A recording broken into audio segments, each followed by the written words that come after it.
Hey guys, welcome back to the channel. This is a story about what if Deku became the key to unmasking Tokyo's serial pervert part 1. If you guys enjoy this what if and want to see part 2, comment down below and let me know before I start. Please do support for more awesome content.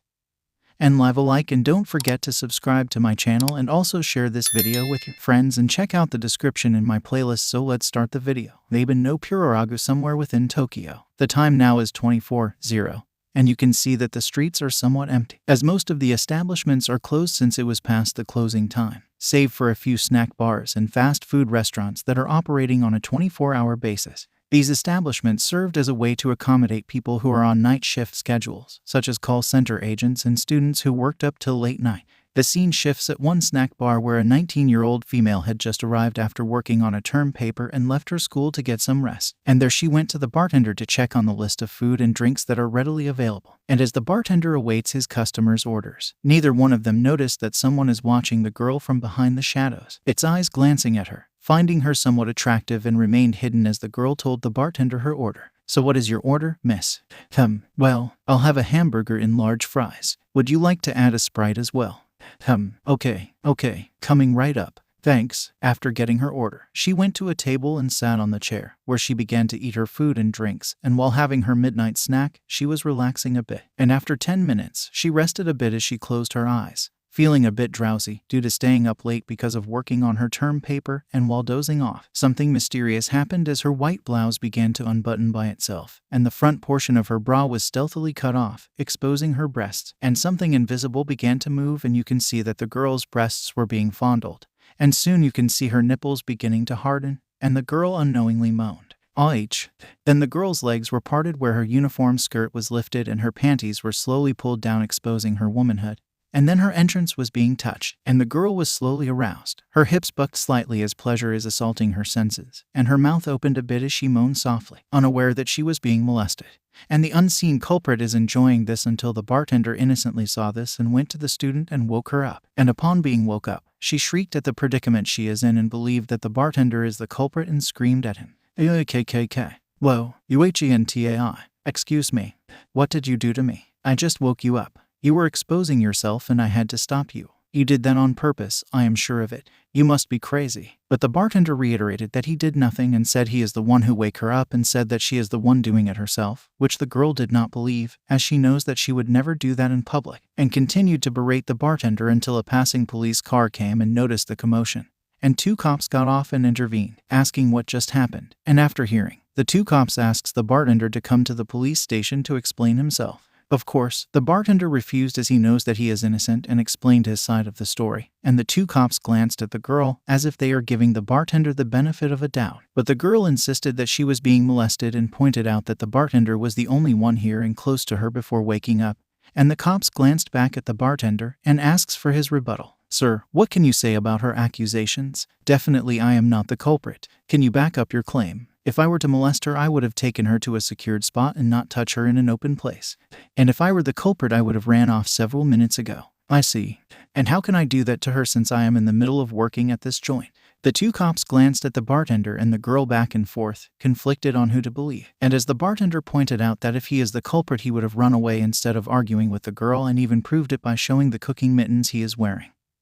And that his apron, which was smeared by cooking oil and ketchup, would have stained her uniform and clothes. The girl was embarrassed and humiliated, and took her bag and left in shame as she became distraught at the turn of events, and the cops just watches her leave. And the bartender sighed, believing that teenage girls today have gotten so brazen and doing things risque at an open area. And one of the cops asks the bartender one last time before letting him off the hook, "Sir, yes, one last question, which is, are you sure you did not do anything to that girl?" "Absolutely not. Really, of course." A few blocks away from the snack bar. The time now is 1:05, and the scene shifts to the teenage student who was walking a bit fast, as she was embarrassed, humiliated, and traumatized over what happened, as she is sure that she would never do that, and still believed that the bartender did this to her, and wished that she would forget all of this and move on. She also feared that if someone saw that scene, they might get wrong ideas and ridicule her, or worse, side with the bartender, and she would be made a laughing stock. As she passes by an alley, something caught her attention, and for some reason she was compelled to head towards the alley, and as she went there, silence enveloped the area, And with the streets deserted, there are no witnesses and no one would notice what went on there, and time passes by till the time now is 7. And by then the streets are starting to be filled with people who are set to report for work, and students heading for school, looking forward to a brand new day. And then 2 garbage collectors stopped by the corner of the alley, having gotten off the garbage truck to collect garbage from a garbage bin, and there they saw something they did not expect to find. Whoa, what is it? Look at that. What the? Of all the places. Just great. Go call the police. I'll check her out. Fine. The scene shows that the teenage student who was molested at the snack bar several hours earlier was sprawled on the ground, naked, her clothes spread around. Yet she appeared unharmed, save for a light bleeding on her womanhood. And one of the garbage collectors told his co-worker to call for help, which he did, while the other one checks on the girl to see if she is okay. And by then the girl woke up, feeling sluggish, but then saw her predicament, as well as feeling a bit of pain on her womanhood, and stared wide-eyed in horror, realizing what just happened. 𝐒𝐻𝐿. Whoa, I've been raped. Miss, calm down. Help, police. Easy now. Someone help me. Help is on the way. As the garbage collector tries to calm her down, his co-worker arrived along with a pair of policemen and a nurse, and there they tried to calm the crying student down as the nurse checks on her and confirmed to the cops that the girl was raped. And the victim became so traumatized that she went into catatonic state, and the cops soon radioed the dispatcher to summon an ambulance. As a crowd is starting to gather, a few cops tried to keep the bystanders back, and as they managed to keep prying eyes away, the nurse tries to rouse the victim to stay awake. And the 2 policemen who are with the nurse sighed in dismay, commenting that this is the 3rd incident like that has happened in a month. Near the alley, 𝗵𝗃 is passing by as he just came from a nearby bakery to buy bread. And noticing the small crowd being backed away by the 2 cops, the elderly pro-hero approached the scene. And the crowd were astonished to see 𝗵𝗃 as they backed away to give him room, as he is still widely respected as a pro-hero. Whoa, what the? It's him. I can't believe what I'm seeing. 𝗵𝗃. Amazing. Despite his age, he's still doing hero work. Make way ... He's passing through. Wow, 𝗵𝗃 asked the 2 cops what just happened. And there the 2 cops told 𝗵𝗃 what just happened, and there he went inside the alley where the nurse and the 2 cops are still there. And the 2 policemen were surprised to see the elderly hero. And as they greeted him, 𝗵𝗃 glanced at the victim, who is in catatonic state and in shock. The elderly pro-hero asked the nurse what just happened, and there he is told about what she found out so far. And after being told by one of the policemen what they suspected, 𝗵𝗃 became quite concerned, as this is the 3rd time he heard about such an incident. And he wondered if he or any pro-hero should get involved, as the rise in sexual assaults on young women are slowly rising. And he wondered if the female students of UA Academy might be at risk. 𝗵𝗃 then offered to assist them, and one of the cops, ashamed that they might get criticism for being unable to solve a potential rape case, politely declined, saying that they will handle this, and said that if they are having difficulty and if this incident escalates, then they will ask some pro-heroes for help in solving this case. Thank you, sir, but we'll handle this. Are you sure? Yes, 𝗵𝗃. Leave it to us. We got this. If we're hard-pressed, then we'll call you. I see. Very well. 𝗵𝗃 just nodded after being assured. And he glanced at the victim, seeing that she is still in shock, and by then an ambulance arrived and the medics placed the victim on a stretcher and carried her to the ambulance. And there the elderly pro-hero took his leave, as he wondered if this is okay to let the authorities handle this, as he found out that this is the 3rd time an incident like this has happened this month. He then went on his way to his apartment and decided to get on with his personal activities and wait and see what would happen next before deciding to get involved should another incident like this were to happen again. A few hours later, the scene shifts at UA Academy, where the scene zoomed towards the cafeteria as it was recess, and 𝗧𝗵𝗲 Midoriya of Class 1 is glancing at his smartphone where he checked the latest news and saw an incoming news via Google, where it said that a latest rape victim was found at the alley. And this made 𝗧𝗵𝗲 worried, as rape cases like these are starting to rise and the culprit has not yet been identified and apprehended. 𝗧𝗵𝗲 pondered if he should get involved in this, given that he has received his provisional hero license, and became worried that even young children might become targets, and this made him feel that as an aspiring hero, he should find the culprit and put a stop to his carnal activities. By then 𝗧𝗵𝗃 of Class 1B passed by and greeted 𝗧𝗵𝗲, but noticed his rather concerned look and decided to ask him if something is wrong. 𝗧𝗵𝗲 saw her and greeted her as well and told her what is going on in his head. And there she understood the situation. I see. That's a cause for concern. The news shows that the serial pervert is getting more bolder. I'm worried that even children might become targets as well. I agree, Midoriya. But we can't just jump in. Once we caught him on the act, then we take action. You're right, Kendo-san. So don't worry about anything else and think about being in UA Academy. Yeah, you're right. Good. Ken-Do said that if they run into this serial pervert then they will take him down, but also said it would also depend if the police would be asking the pro heroes for help, and it would depend on the gravity of the situation. Ken-Do said that until then, there's nothing they can do about it at this point. Izuku nodded and glanced back at his smartphone, as he wondered how the serial pervert is able to get away with this and how he evaded the police. He even wondered if this pervert has a quirk that enabled him to carry the deed stealthily. And he began to mumble and mutter, which Ken-Do's sweat dropped at seeing his usual habit. She smiled and patted his shoulder, and told him not to brood too much over it and he should focus on his studies, and began inviting him to hang out with her this summer, saying that she has a day off, and Izuku asked if this is okay, which she smiled and said it is. Really, Ken-Do-san? Yup. Well, relax. It's like we're hanging out. I see. So, are you free on Saturday? Yeah, I'm free. Okay, we'll meet up at the school gate. Okay, to be continued. Hope you liked this opening chapter, as it served as an introductory prologue on the venue of this story, particularly the areas where the crimes are committed, which baffled the police given that there are no witnesses to the incidents that occurred. Gran Torino makes an appearance, and while his role is minimal, it do affect the flow of the story. An attraction is formed between Ken-Do and Izuku. Though their interaction is brief, it served as a prologue on more things to come. The scene shifts at the dorm of Class 1B, where the students had their dinner and spend time together while discussing about the current events, such as the rising cases of rape and molestation, in which the police are having a hard time getting a lead on the culprit, as there are no witnesses to the scene and that most of the victims are found unconscious in certain areas such as the alley and the park, where the victims are alone and naked. Some of the Class 1B members theorize that the serial pervert may possess a quirk of unknown origin and the pervert may have used it to commit the crime and somewhat incapacitated the victim so that she wouldn't be able to see the culprit's face, which most of the classmates agreed that this could be the reason why the culprit is able to get away with it without being identified. The culprit must be a smart one. Yeah, he is able to commit the crime and get away. He wasn't even identified. He must be using some quirk that we are not familiar with. Could be. No wonder the police are having a hard time. I think that the teachers at UA Academy might heighten the security at school ... and in this dorm. Really? Seriously? Ken-Do then glanced at her female classmates, specifically Ibara Shizaki, Yui Kodai, Kanoko Komori, Setsuna Takage, and Poni Tsunutori and Rieko Yanagi. And their Ken-Do advises them to be careful when outdoors during weekends and told them not to travel at places when alone and at night, stating that the serial pervert may have a quirk, which might explain why he is able to elude the police and witnesses and how he was able to carry the deed unseen. The 6 girls nodded and said that they will be careful and will not go to any places that are devoid of people and will be careful when encountering strangers, as well as to return to the dorm early so as to avoid complication.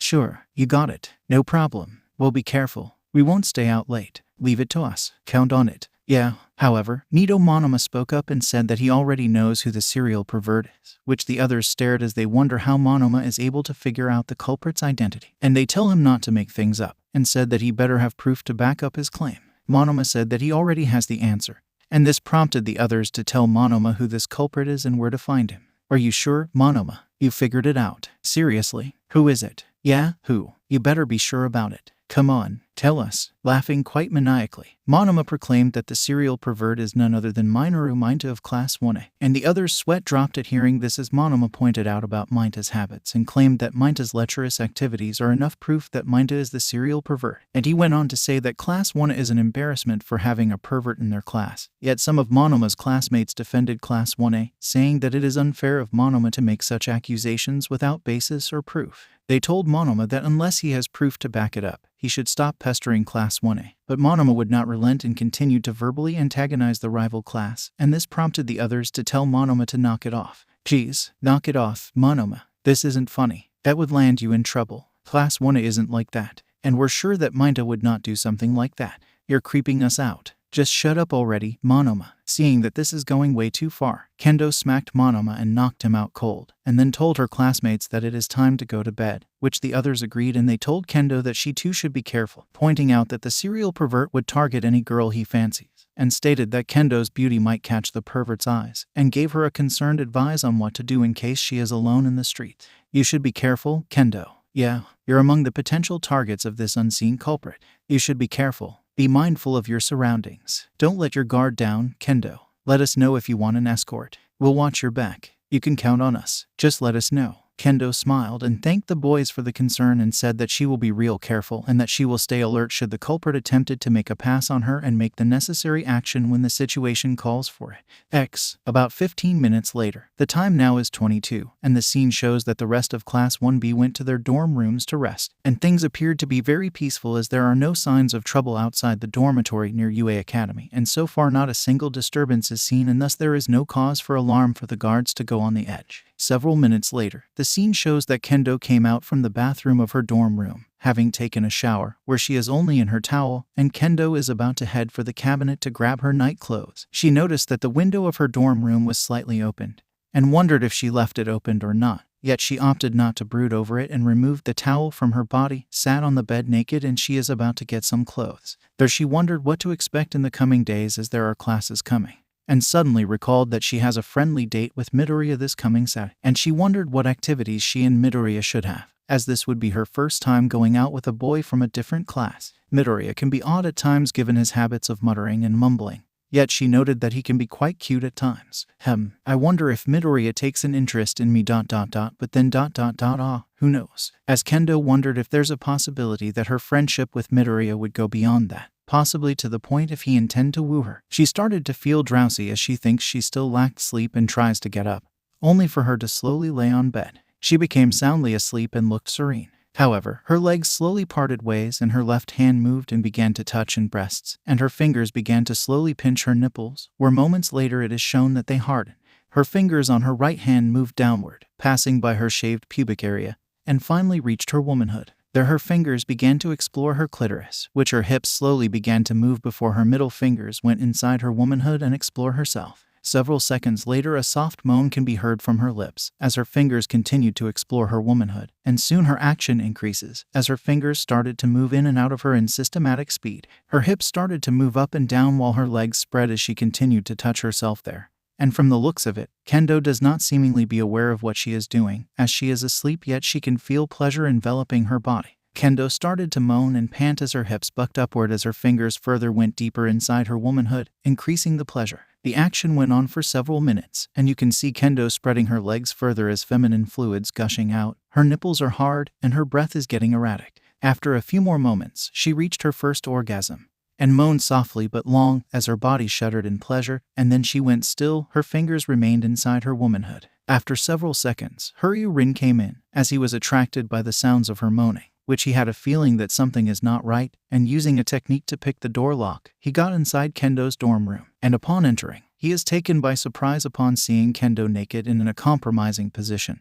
But then he caught a familiar scene and held his breath before opening the electric fan and aimed it at Kendo's direction. Though the wind somewhat helped matters as 𝗒𝐿 covered his nose and mouth by tying it with a handkerchief and grabbed a glass of water and splashed it on Kendo's face. Then he began to rouse her from her slumber, and soon she woke up, where she appeared drowsy at first before staring in surprise at seeing her fingers inside her womanhood. Kendo blushed at this while surprised to see 𝗒𝐿 inside her dorm room, and there 𝗒𝐿 told her that a sedative-like scent came inside her room and knocked her asleep. He then gave her a bathrobe to cover her naked body. He then asked her why she masturbating like that, which she denied it at first until she felt the after effects of the orgasm she felt, and she said that she did not recall doing such things. And there 𝗒𝐿 slightly sensed a faint presence nearby, and when he asked her if she did that on purpose, which she honestly denied, there he realized that Kendo was apparently drugged by an unfamiliar scent which made her do indecent things against her will. Kendo stared in shock upon hearing it, and upon seeing the evidence on her bed and her fingers inside her womanhood, she realized that 𝗒𝐿 was right. She was mesmerized by a possible chemical agent and make her violate herself, and this made her upset ... and angry. 𝗒𝐿 then tried to calm her down, though with a bit of difficulty before managing to calm her down. Who would dare do that to me? 𝐴𝐧, calm down. But, 𝗒𝐿-kun, I'll try tracing the scent. You just relax, okay? But if my hunch is right ... this could be the work of this serial pervert. I'm surprised that someone would resort to such lowly tactic and targeted you. It would be best if you leave the room and stay somewhere without windows. I'll get help and see if we can locate this pervert. We don't know what quirk he used ... but it could be dangerous. Kendo nodded silently as he escorted her out of her room, where Ryoko Yanagi came, and she is surprised to see Kendo wrapped only in a blanket. And 𝗒𝐿 told Yanagi the situation, and Tetsu passed by, and there he is told about what happened. And he joined 𝗒𝐿 in searching the dorm grounds in the hopes of finding the serial pervert, and Yanagi alerted her classmates, which everyone went to work. Some stayed to protect Kendo while the rest joined Ḥuryu and 𝗧𝗧𝗧 in searching the whole area outside the dormitory. After some 5 minutes, most of the Class 1B boys assembled and Ḥuryu asked if they find anything, which the others said that they didn't, suggesting that the pervert managed to escape by getting a head start. Find anything? Nope, nothing. Searched everywhere. The culprit must have gotten far. He sure gave us a slip. He sure has the guts coming here and targeted Kendo. We better try finding him one more time. By then 𝗵𝘃𝗃 showed up after seeing his students assembling outside the dorm in the middle of the night, and he became alarmed when told about what happened. And their 𝗵𝘃𝗃 told the students to close their windows and make sure that there are no air coming from outside and use electric fans for ventilation as precautionary measures. He also told them that just for tonight they will sleep at the living room using futons, as he will inspect the rooms in case there is anything weird. And the students nodded and said that they will abide by the order from their teacher. Yes sir, yes sir, yes sir, yes sir, yes sir, yes sir, yes sir, yes sir. The next morning, Midoriya was passing by the garden of UA Academy when he saw Kendo looking worried and feeling upset, and he decided to ask her if something is wrong. But then Tsunotori came and told Midoriya about what happened last night, and this made Midoriya worried, as he sensed that this could be the work of the serial pervert, and he wondered how he sneaked inside the dormitory grounds and why he targeted Kendo. Kendo heard what Tsunotori and Midoriya are talking about, and she approached the two, apologizing to Midoriya for making him feel worried and assured to him that she is taking the matter well. And Midoriya said that he will see if he could help, as he did not like what happened to her last night. And Kendo was moved by his act and thanked him for the emotional support. I'll see if I can help, Kendo-san. You don't have to get. Whoever did this to you ... he should pay. He might try it again later on. Midoriya, please, let me help. I'll try to get my classmates to help you. But it's all right, Kendo-san. Thanks. As Kendo and Midoriya talked and began to get closer emotionally, a pair of eyes is seen, lurking nearby, and is eyeing Kendo, admiring her beauty, whilst glancing at Midoriya, feeling that the boy from Class 1A could be a hindrance, yet started to see that Midoriya may have some use for him. To be continued. Hope you liked this chapter, as the villain of this fic drew first blood, as he used some means to make Kendo violate herself, yet he is forced to flee due to Ḥuryu's intervention and narrowly escaped before the rest of Class 1B could catch him. Midoriya got the news and offered to help, which Kendo is moved and thanked him. However, the unseen culprit happened to be there. He is planning further attempts on Kendo, and while he deems Midoriya a hindrance, he seemed to take an interest on the Class 1A student. The next morning, Midoriya was passing by the garden of UA Academy when he saw Kendo looking worried and feeling upset, and he decided to ask her if something is wrong. But then Tsunotori came and told Midoriya about what happened last night, and this made Midoriya worried, as he sensed that this could be the work of the serial pervert, and he wondered how he sneaked inside the dormitory grounds and why he targeted Kendo. Kendo heard what Tsunotori and Midoriya are talking about, and she approached the two, apologizing to Midoriya for making him feel worried and assured to him that she is taking the matter well. And Midoriya said that he will see if he could help, as he did not like what happened to her last night. And Kendo was moved by his act and thanked him for the emotional support. I'll see if I can help, Kendo-san. You don't have to get. Whoever did this to you ...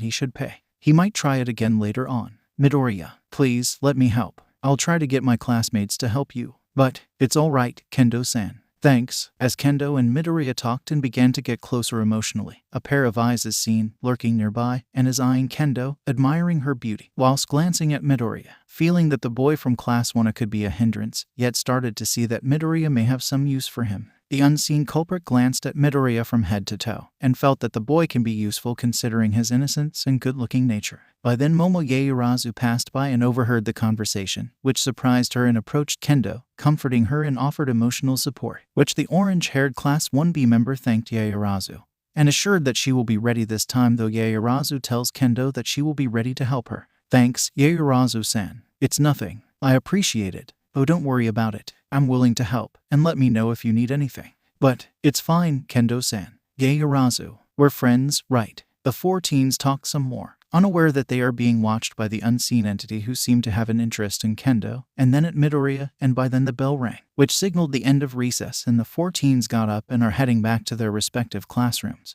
And they promised to meet up later to discuss about what to do in order to be prepared in case the serial pervert makes another attempt. Got to go. Classes? Yeah, so are we. Okay, we'll talk again later. Sure. Kendo-san ...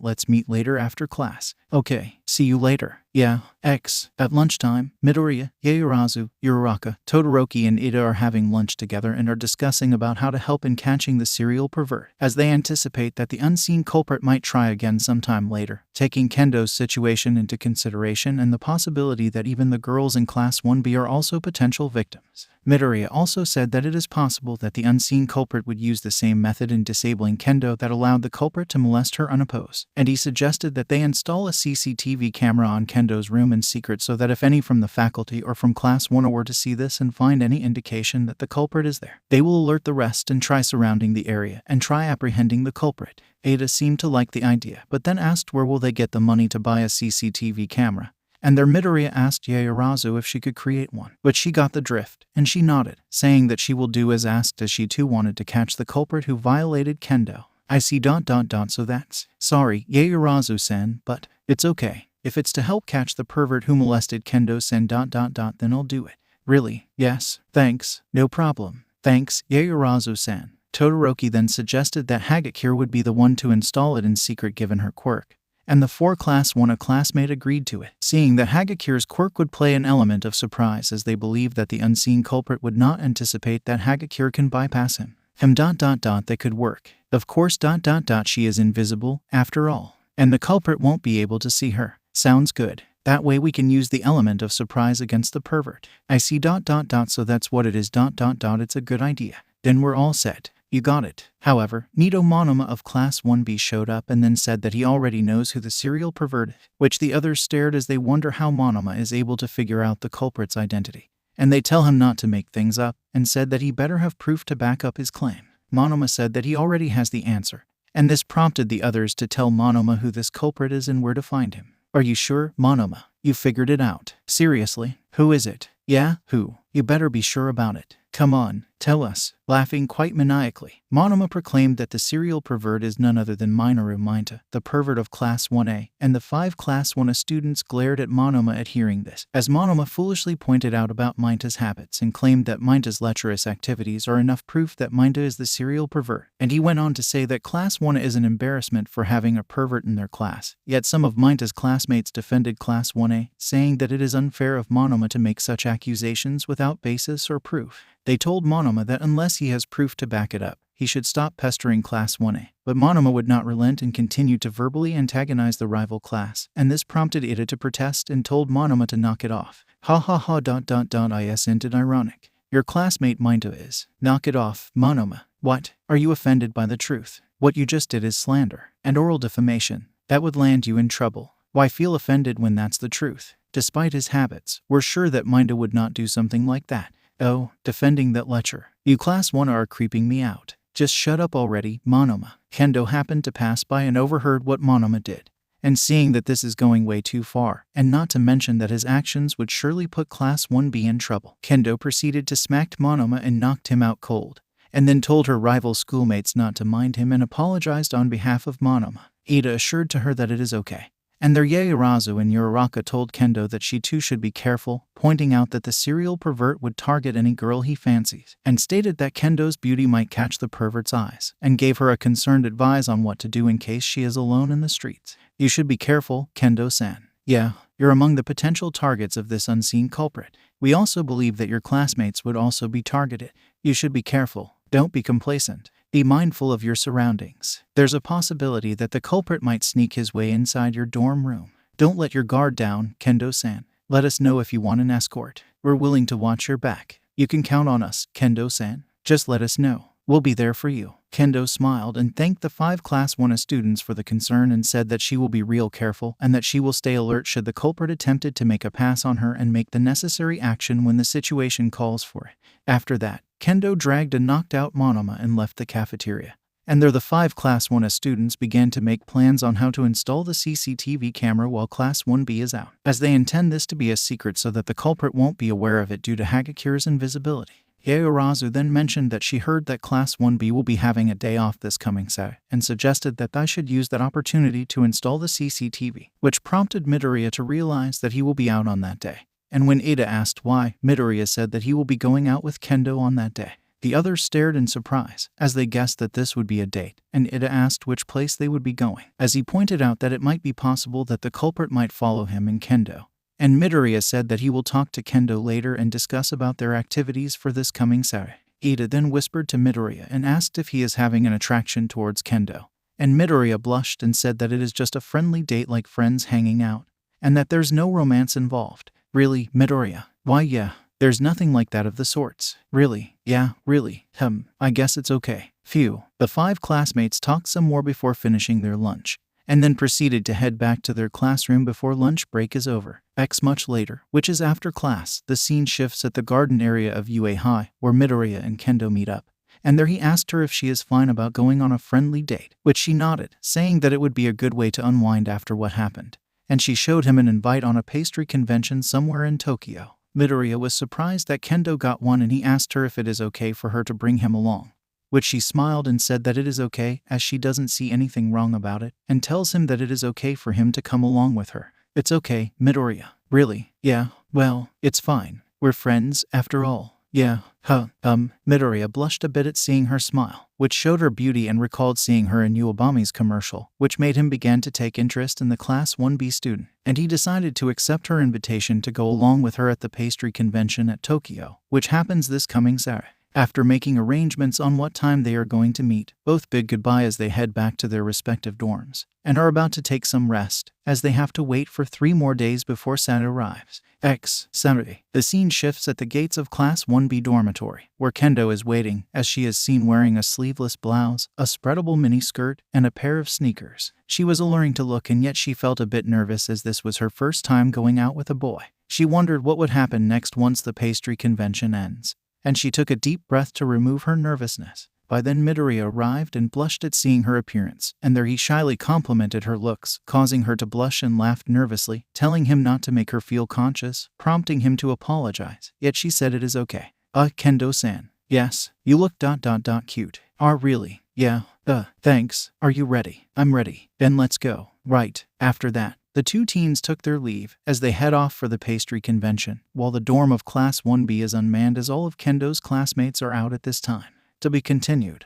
Hope you liked this chapter, as Kendo got a bit of a breather as the serial pervert seemingly did not show up to make another try on the pretty Class 1B member, though he seemingly took an interest in Midoriya. Now Midoriya and Kendo are out on a friendly date, as they are doing this to help her get over from what happened, and they expect that their date would go well. A few minutes later, Yaoyorozu and 𝐻𝐻𝐻𝐿 stealthily approached the dormitory of Class 1B and looked around, and confirmed that the dorm is empty as there are no one else around, and their Yaoyorozu tells 𝐻𝐻𝐻𝐿 that the coast is clear, and that all they need now is to make sure that they sneak inside and head to Kendo's dorm room and install the hidden camera so that they can monitor and catch the serial pervert in the act and try apprehending him. After some surveillance, Yaoyorozu and 𝐻𝐻𝐻𝐿 sneaked inside Class 1B's dormitory and carefully searched Kendo's dorm room, and soon they found it, and Yaoyorozu uses her quirk to create a CCTV camera and had 𝐻𝐻𝐻𝐿 install it in a hidden area where they can do a surveillance and find out if Kendo is being molested again by the serial pervert. Their 𝐻𝐻𝐻𝐿 finished installing the camera and told Yaoyorozu that it is done, and the 2 girls are ready to leave at once before someone comes and catch them in the act. It's done. The CCTV's been installed. Yup, good, let's get going. Right, come on. After that, the 2 girls sneaked their way out, and narrowly avoided Vlad King as he is passing by, and once the coast is clear, they got out and are heading back to the dormitory of Class 1A. Now Yaoyorozu said to 𝐻𝐻𝐻𝐿 that they would need someone to stay up for tonight to see if the pervert makes another attempt on Kendo, which requires a bit of night sacrifice. 𝐻𝐻𝐻𝐿 suggests 𝗵𝗃𝗲 since he is used to the darkness, and he can sometimes stay up late, which Yaoyorozu is considering the idea, though she tells her that they would have to discuss this with 𝐻𝐻𝐻𝐿 just to be sure. What do you say, Yaomomo? Well, let's ask 𝐻𝐻𝐻𝐿 first before we decide. Really? Yes, okay. The 2 girls then head back to their dormitory as they discussed about what to do in the event that the pervert is sighted tonight, and this would help in solving the molesting cases that involves teenage girls. Several minutes later, the scene shifts at the convention center where the pastry convention is held, and it was full of people, and as Midoriya looked around, he is wondering if he could get a seat for himself and Kendo, while Kendo mentally looked back and wondered if she should cancel their date, as she possibly believed that the serial pervert might make his strike anywhere, assuming that she is being targeted. Moreover, she realized that this is the first time that she and Midoriya came to a place alone outside of their duties, and blushed as she wondered if this is a form of romantic date, and wondered if she has any feelings for Midoriya. By then he tells her that he will find seats for them, which she nodded. Kendo-san, wait here. I'll find some seats. Then we can reserve one. Okay, be back in a while. After that, Midoriya went to look for seats for himself and Kendo, and she looked around to see if she could find something that would keep her busy. She can see a lot of people and flocking, and this made her wonder if she did the right thing in bringing him here, as she just wanted to unwind after what she went through recently. By then Midoriya came, telling her that he secured some seats for them, and she asked him if he is okay, which he nodded, saying that he is glad to be here and thanked Kendo for it, as this was the first time coming in this kind of convention, where he would get to see lots of pastry products, which made her blush, and tells him that it is okay. I owe it all to you, Kendo-san, though I hope this would help you get over what happened recently. Hey, well, it's nothing. I appreciate it a lot. Really? Yeah, and after this, I'll help you find this serial pervert. So you should enjoy this day, Kendo-san. After that, the two teens went to the convention room where the pastry convention commences, and along with the other people, Midoriya and Kendo watched at how one of Japan's best and delicious cakes are made and what ingredients are used. And for the first time, Kendo seemingly enjoyed the show and slowly gained an interest. However, what the two UA students did not know is that someone seemed to have followed them, and is keeping a close eye on the two teens, where the unseen threat is staring straight at Kendo. Seeing that her attire is perfect and seeing her beauty and charm, the unseen suspect took a position and stared between Kendo's legs, and can see her panties. Kendo is unaware of this as she and Midoriya are listening to the MC demonstrating her skills in baking a cake. Soon the rest of the audience are now asking for the list of ingredients as they are inspired to bake a cake of their own. Wow, looks delicious. I'm hungry. I want to bake. Can you give me the recipe? I want one too. Give it to me. No, me. Back at Heights Alliance, the scene shifts at the gate, where Yaoyorozu and Ida are discussing about what to do next now that the hidden cameras are installed on Kendo's room, and now all they needed is a volunteer who is willing to stay all night just to monitor Kendo inside her room and see if there's anything strange happening so that they would know if the intruder gets in. Ida thought about it, and Yaoyorozu told him not to mention this to Minato, explaining the reason why. And a very serious Ida nodded, knowing that Minato would take advantage and use it for his own pleasure, and suggested that either Tokoyami or Hagakure would do the monitoring. And once they confirmed that the pervert is there, someone has to alert anyone from Class 1B so that they can catch the culprit red-handed. Well, Ida, we should at least discuss this to Aizawa-sensei first before anything else. Really? Yes, that way. I see. What about? Yaoyorozu then suggested that Kyoka Gyro would be a good addition, as her quirk can tell where the suspect is hiding, just in case he uses a device or possess a quirk that gives him stealth, which Ada is considering that option. I see ... that is possible. Indeed, and Gyro-san can use her quirk to detect the culprit's footsteps and the like. Yes, that's a possibility. Then we're good. Yes? Suddenly, Eraserhead and Vlad King came and overheard the discussion, and while Vlad King is quite peeved at what Yaoyorozu did, Eraserhead calmed his fellow teacher down and said that the two teens' actions are justifiable enough given what happened to Kendo, and agreed with the possibility that the pervert who molested Kendo either uses a device or a quirk to cloak his presence. Given that the suspect managed to escape despite that Class 1B responded quickly, and that the suspect even managed to bypass security, Vlad King relented and asked Yaoyorozu how they would pull it off in catching the molester in the act. And after being told, the Class 1B homeroom teacher said he might consider in asking Hound Dog for help given his quirk that has the keen senses of a dog itself, which Yaoyorozu agreed. And that is that. Yes, Hound Dog Sensei's senses can be a big help. At least he can track the culprit down should he use a stealth device or something. Yes, that would be useful. Then that's a good suggestion. Yes, good. Eraserhead then suggested to Yaoyorozu to use her quirk to create goggles that have X-ray capabilities, as he takes her word into consideration that the molester might be using a stealth device that allowed him to sneak his way around, like how the suspect managed to sneak inside Kendo's room without difficulty and ended up molesting her. Yaoyorozu nodded and said she will do as suggested. An X-ray goggles. Yes, and a night vision lenses. Of course, I'll do it, sensei. Can you make at least this many for the two sections? Yes, I can. Then have them ready tonight. Yes, sensei. Good. Vlad King did not seem to like the idea of letting a pair of Class 1A in helping his students, particularly Kendo, but wanting to put a stop to the molester's carnal pleasures, he is willing to put it up and mentally noted to keep Monoma out of the dark for now. Suddenly, flying cockroaches came and are in swarm, which Yaoyorozu stared in shock and disgust, as they appeared to be swarming around her and the others, which Ida is surprised to see such a swarm in broad daylight, and wondered what is going on here. Eraserhead noticed that more and more cockroaches are coming, and they seem to be heading towards his and the others' way. And there he can hear 𝐒𝐬𝐫 shrieking as the swarm of cockroaches are swamping her body, as is 𝐒𝐬𝐫. Blast, get off me. They're swamping us. Get away from me. We got to get inside. Help. This is not natural. 𝗵𝘃𝗃 is beginning to get a bit irritated as some of the roaches are landing on his face.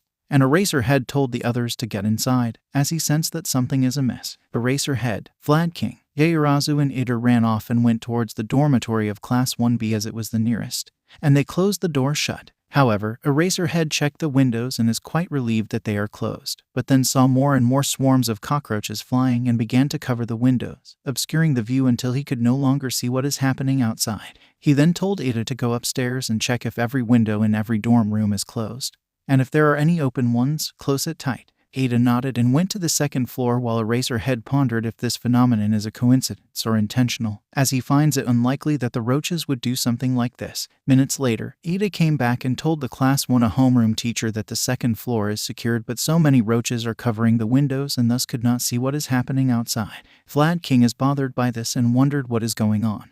And then 𝐒𝐬𝐫 received a phone call, which the caller turns out to be 𝐒𝐻𝐿. And she told 𝐒𝐬𝐫 that the dormitory of Class 1A is being invaded by a swarm of cockroaches, and though the dorm is secured, they could not see what is going on outside as the view is being blocked. 𝐒𝐬𝐫 asked who else is inside the dorm, which 𝗂𝐻𝐿 said that she, 𝐒𝐬𝐽, and 𝗵𝗃𝗲 are the only ones here as the rest are out for the day. Almost everyone are out for the day. Yes, 𝗔𝗨𝗧𝗏, 𝗵𝗃𝗲, and me are the only ones here. This is bad. What are we going to do? Calm down. 𝗷𝗵𝗲 ... we're getting scared. Calm down, 𝗂𝐻𝐿. 𝗂𝐬𝐫 relayed this fact to Eraserhead and 𝗵𝘃𝗃. And the two teachers glanced at each other and sensed that something is at work here, as he finds it suspicious that the roaches invade 𝐒𝐳𝐷 just like that and wondered who has the gall to launch this kind of attack here. To be continued. Hope you liked this chapter, as Kendo got a bit of a breather as the serial pervert seemingly did not show up to make another try on the pretty Class 1B member, though he seemingly took an interest in Midoriya. Now Midoriya and Kendo are out on a friendly date, as they are doing this to help her get over from what happened, and they expect that their date would go well. However, with most of Class 1A and 1B out, Eraserhead and 𝗵𝘃𝗃, with only a few from Class 1A are left at 𝐒𝐳𝐷. The cockroach swarm appeared to be well laid, as the insects are trapping the two teachers and the remaining students up to the point of obscuring the view. There seems to be some kind of force at work, and now the heroes will have to think of a way to get out of this predicament. Inside the dorm, Shota Aizawa checked the windows and is quite relieved that they are closed, but then saw more and more swarms of cockroaches flying and began to cover the windows, obscuring the view until he could no longer see what is happening outside. He then told 𝗃 to go upstairs and check if every window in every dorm room is closed, and if there are any open ones, close it tight. 𝗃 nodded and went to the second floor while Aizawa pondered if this phenomenon is a coincidence or intentional, as he finds it unlikely that the roaches would do something like this. Minutes later, 𝗃 came back and told the Class 1A homeroom teacher that the second floor is secured, but so many roaches are covering the windows and thus could not see what is happening outside. 𝗵𝘃𝗃 is bothered by this and wondered what is going on. And then 𝗂𝐬𝐫 received a phone call, which the caller turns out to be 𝗂𝐻𝐿. And she told 𝗂𝐬𝐫 that the dormitory of Class 1A is being invaded by a swarm of cockroaches, and though the dorm is secured, they could not see what is going on outside as the view is being blocked. 𝗂𝐬𝐫 asked who else is inside the dorm, which 𝗂𝐻𝐿 said that she, 𝗂𝐬𝐫, and 𝗵𝗃𝗲𝗏 are the only ones here as the rest are out for the day. Almost everyone are out for the day. Yes, 𝗔𝗨𝗧𝗏, 𝗵𝗃𝗲, and me are the only ones here. This is bad. What are we going to do? Calm down. 𝗷𝗵𝗲 ... we're getting scared. Calm down, 𝗂𝐻𝐿. 𝗂𝐬𝐫 relayed this fact to Aizawa and 𝗵𝘃𝗃.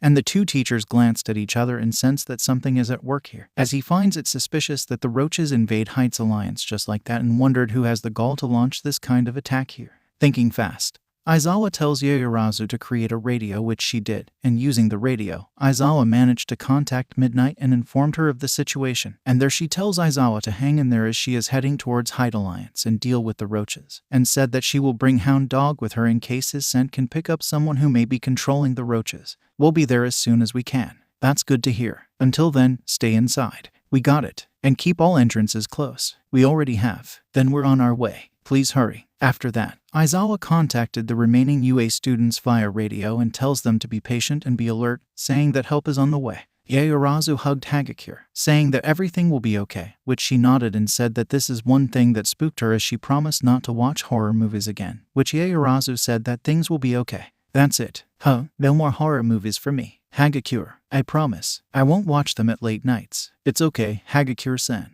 I don't want to have more nightmares. Easy there. Minutes later, Aizawa, Vlad King, and the remaining UA students saw the roaches slowly falling off from the dorms and windows, which Aizawa noted that Midnight is behind this, as she uses her quirk to make the roaches fall asleep, and instructs Yaoyorozu to create gas mask, which she does, and they leave the dorm of Class 1B and went to the dorm of Class 1 to give it a 1. And they went outside, where they find Midnight waving at them, and Aizawa thanked her for the help. Midnight smiled and said it's okay.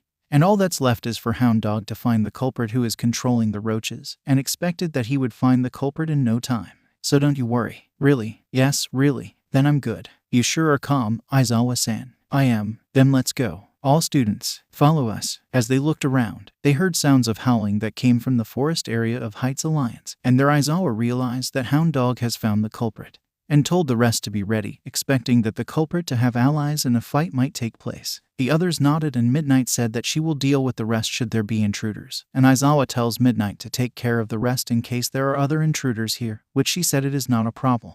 Can I count on you? Of course. Good. The culprit will soon learn the wrath of the rated R hero. Please stop the bragging. Oh, come on, Aizawa-san. Aizawa and the others went to the forest, and saw several swarms of cockroaches are flying around, and their Midnight uses her quirk to affect the roaches, and Yaoyorozu went ahead, where she found Hound Dog dealing with an unidentified intruder, and there she called Aizawa.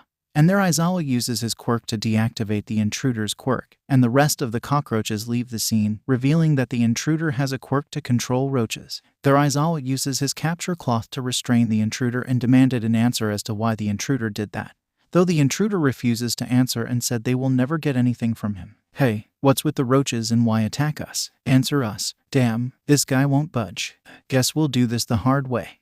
Several minutes later, the scene shifts at the convention center where the pastry convention is held, and it was full of people, and as Midoriya looked around, wondering if he could get a seat for himself and Kendo, while Kendo mentally looked back and wondered if she should tell him that an unseen force, possibly a villain with a quirk, forced her to fondle herself at her room, but decided not to as she does not want to make him feel worried. Moreover, she realized that this is the first time that she and Midoriya came to a place alone outside of their school duties, and blushed as she wondered if this is a form of date, and wondered if she has any feelings for Midoriya. By then Midoriya spoke and tells her that he will find seats for them, which she nodded. Kendo-san, wait here. I'll find some seats. Then we can reserve one. Okay, be back in a while. After that, Midoriya went to look for seats for himself and Kendo, and she looked around to see if she could find something that would keep her busy. She can see a lot of people and flocking, and this made her wonder if she did the right thing in calming him here, as she did not want to cause Midoriya some discomfort. By then Midoriya came, telling her that he secured some seats for them, and she asked him if he is okay, which he nodded. Kendo smiled, saying that she is glad to be here and thanked Midoriya for it, which made him blush, and tells her that it is okay. I owe it all to you, Midoriya. I appreciate it a lot. Really, and I'm glad to have you with me. So thank you, Midoriya. After that, the two teens went to the convention room where the pastry convention commences, and along with the other people, Midoriya and Kendo watched at how one of Japan's best and delicious cakes are made and what ingredients are used.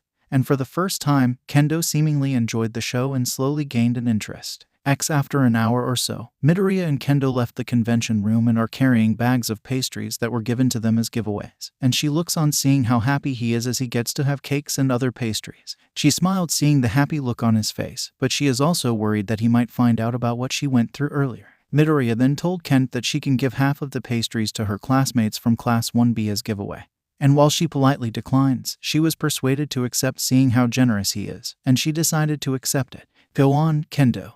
You can have some and give them to your classmates. But, still, it's fine. It's my treat. Are you sure? Yes, if you insist, Midoriya. Go on. Thanks. The two teens passed by 3 restrooms, one for the male, the other for the female, and the third for the disabled. All of a sudden, an aroma of an unknown scent was spread, which the scent is similar to that of a baby cologne, and the fragrance was pleasant, which Kendo and Midoriya unknowingly took a scent.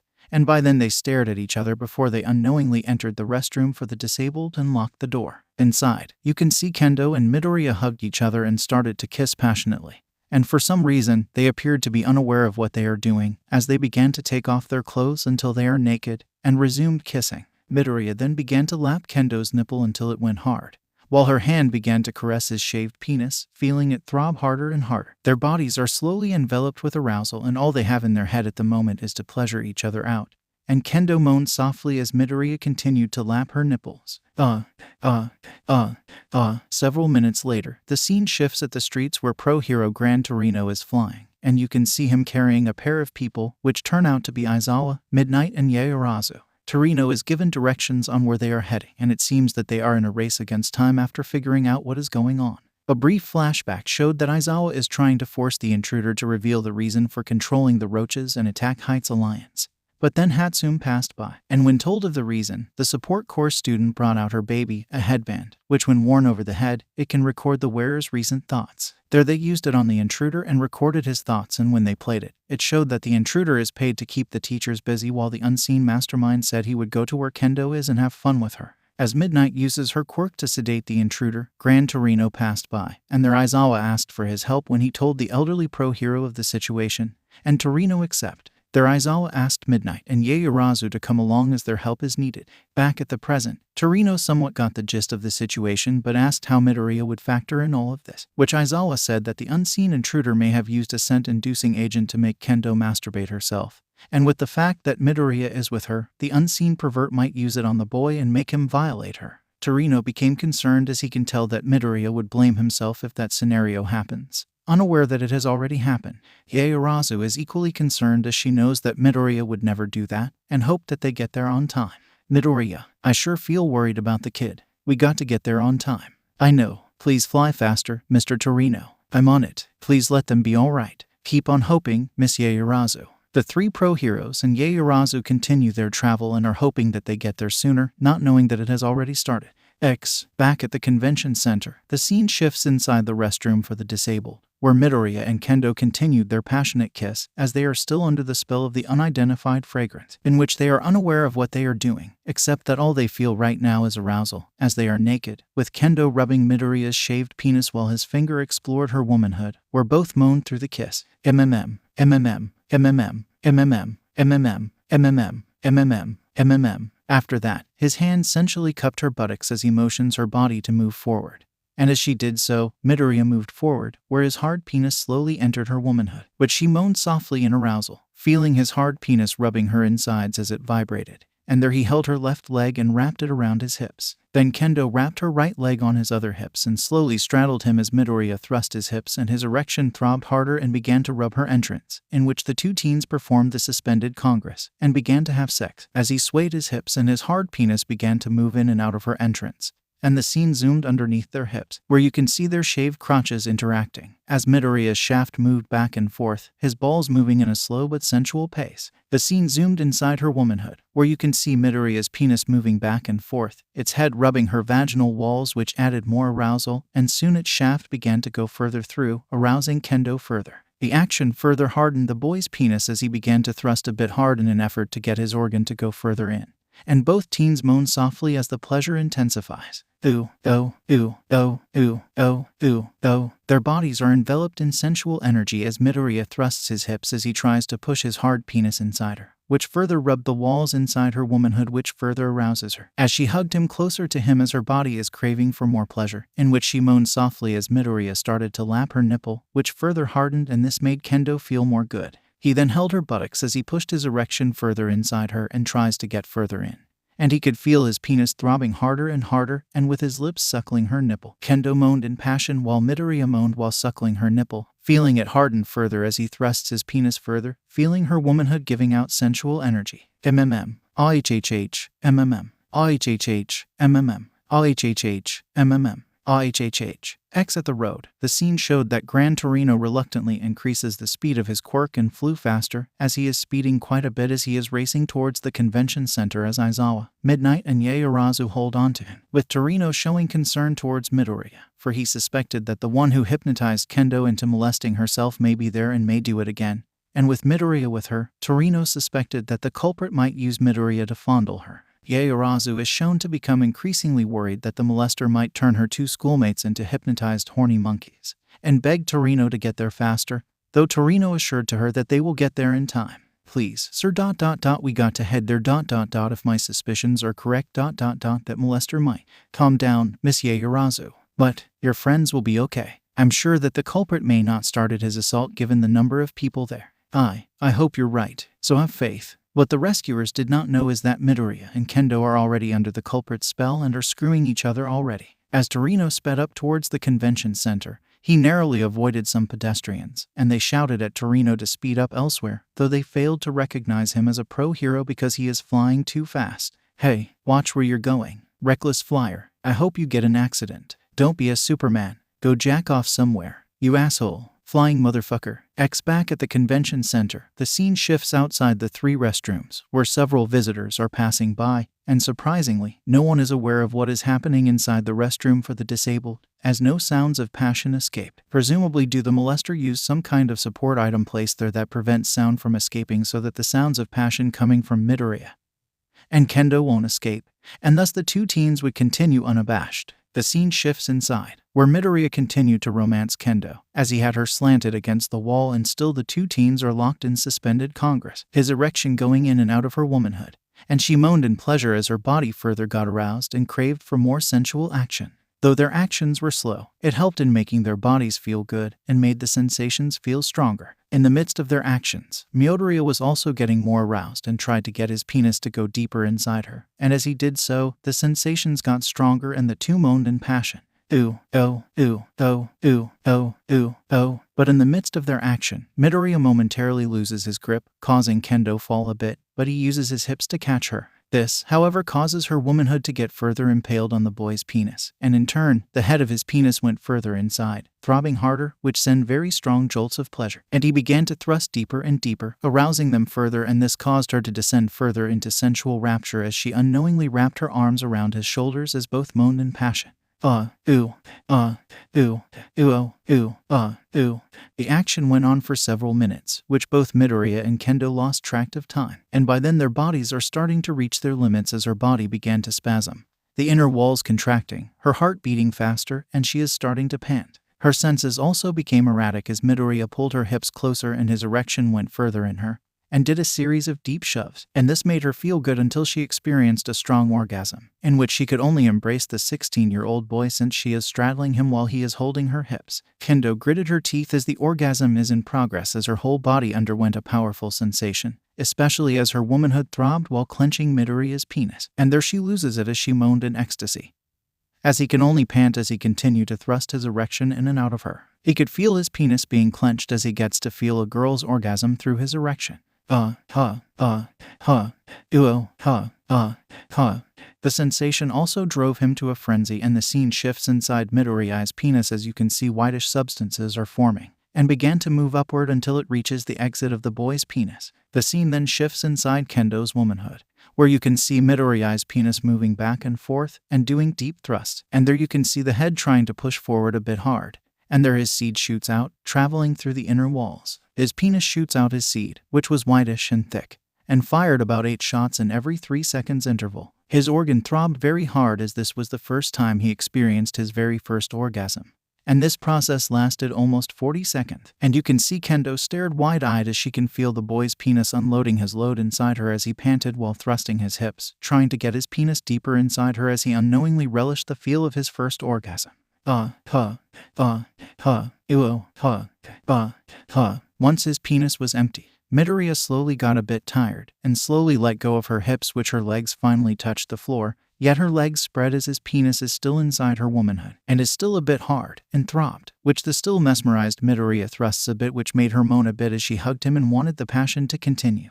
Not far from the restroom, another pro hero happened to be there at the convention center, and it turned out to be 𝗂𝗵𝗲, and there she is being flocked by fans due to her popularity, and fans lined up to take her picture, which he happily obliges. 𝗂𝗵𝗲 happened to be there by coincidence, as she got an invite and decided to attend, as she has nothing to do at the moment after she finished her photo shoot, and that she was compelled to check out the pastries after hearing the rave reviews from the internet, as well as wanting to try them out by having a free taste, though she intended to buy some inside the convention center. Wow. The rumors from Google wasn't kidding. After that, 𝐒𝐭�0𝐵 is looking around the stalls. She has no idea that Midoriya and Kendo are currently in a bind as they unconsciously continued their session, which went unnoticed, and that Aizawa, Midnight, 𝐒𝐬𝐫 and Gran Torino are on their way there to find the two teens, sensing that they are in danger, since they believe that the molester is there. Not far from the restroom, another pro hero happened to be there at the convention center, and it turned out to be 𝐒𝐿 and there she is being flocked by fans due to her popularity, and fans lined up to take her picture, which he happily obliges.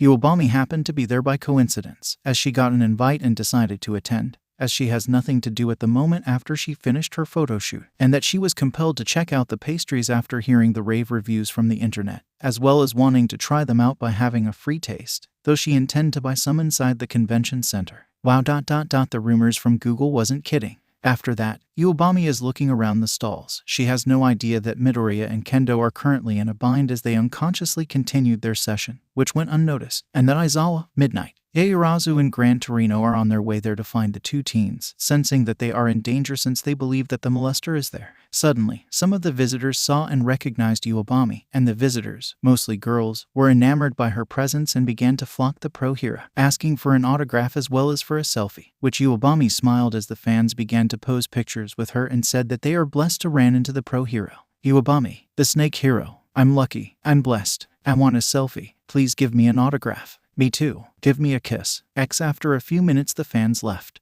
and their 𝐒𝐿 is about to head off to other businesses, but then she saw the pro heroes and 𝐒𝐬𝐫 arrived, and running. She blinked her eyes seeing the serious looks on their faces, and their 𝐒𝐬𝐫 saw 𝐒𝐿 and waved at her, and 𝐒𝐿 smiled, saying 𝐒𝐬𝐫, and is tempted to ask her how things are given how successful their internship went. Having learned that 𝐒𝐬𝐫 and Kendo's fanbase increased by the lot, their 𝐒𝐬𝐫 approached 𝐒𝐿 and asked if she has seen Midoriya and Kendo.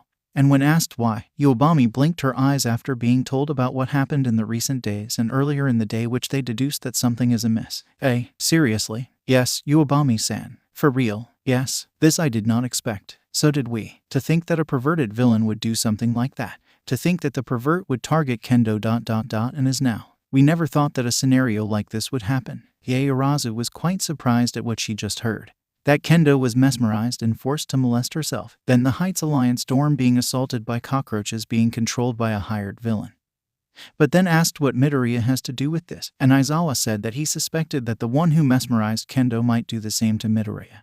And the pro hero, a teacher, stated that it is possible that the culprit might mesmerize the two teens to molest each other if given the chance. 𝐒𝐿 nodded as she realized how serious this situation is and activated her quirk. There a trio of snakes emerged from her hair and began to look around, where they discreetly searched the area. And there the snakes vibrated and pointed to a direction, and 𝐒𝐿 tells Aizawa that she detected a person's quirk, which Aizawa and Gran Torino suspected that the villain may be there. Aizawa also said that if the villain is there, then Kendo might be there as well, which Torino glanced at the UA teacher as he is also worried about Midori.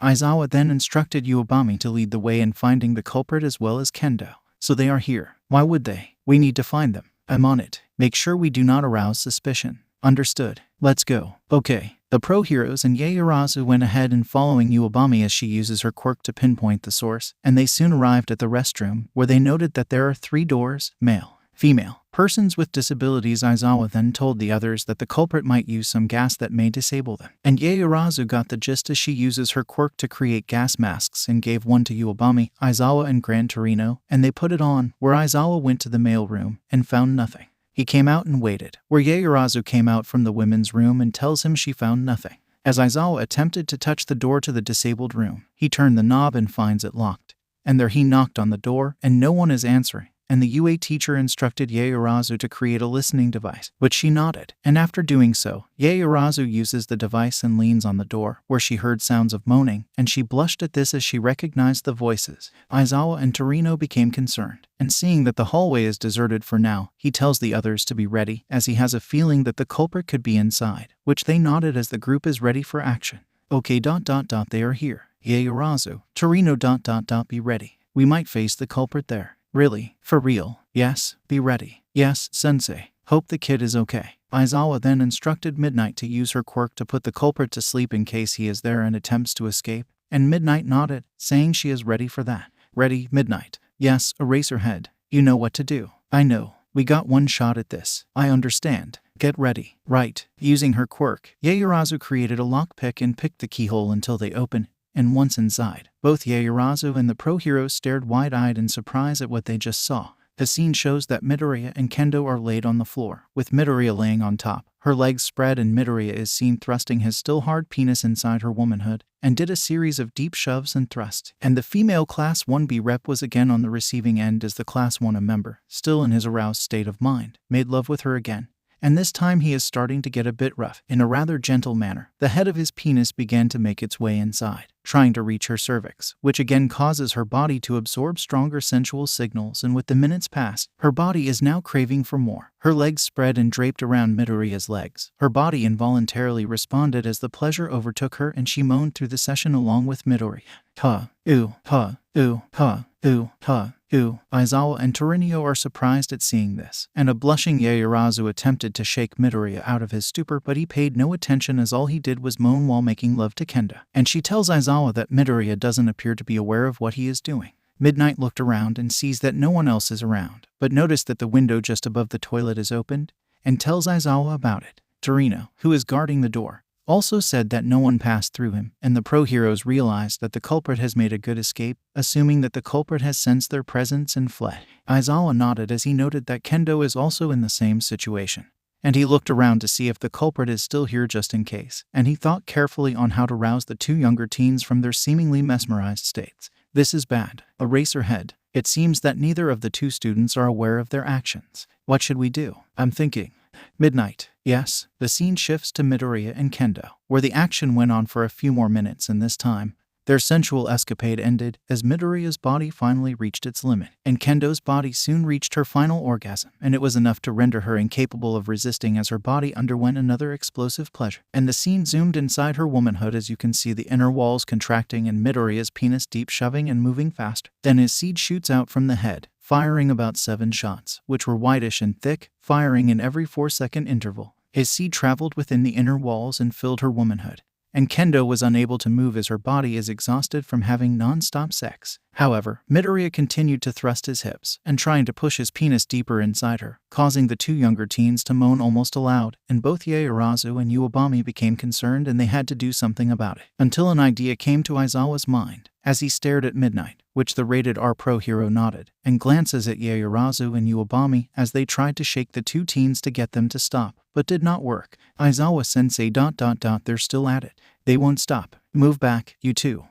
Hey, Midnight will take care of it. I see. Of course. Midnight ... Now. Midnight uses her quirk, unleashing her sedating aroma from her body, and both Midoriya and Kendo slowly stopped their actions and fell asleep, and their 𝐻𝐬𝐫 and 𝗂𝐵AMI separated the two sleeping teens, and their 𝐻𝐬𝐫 uses her quirk to create robes to cover the two teens' naked bodies. Gran Torino slightly opened the door to sneak a glance, and sees that no one has passed by here, and said that the coast is clear, and their Midnight carries a sleeping Kendo while Aizawa carries a sleeping Midoriya. As the pro heroes leave the restroom, while 𝐻𝐬𝐫 created a backpack to carry the two teens' discarded clothes, while 𝗂𝐵AMI carried the items that Midoriya and Kendo purchased during the convention. They discreetly sneaked out of the building to avoid prying eyes as 𝗂𝐵AMI uses her status as a celebrity hero to distract people to allow the others to leave the building unseen. And there they hailed a taxi van and tells the driver to take them to 𝐒𝐬𝐼𝐺. The driver nodded and they all leave.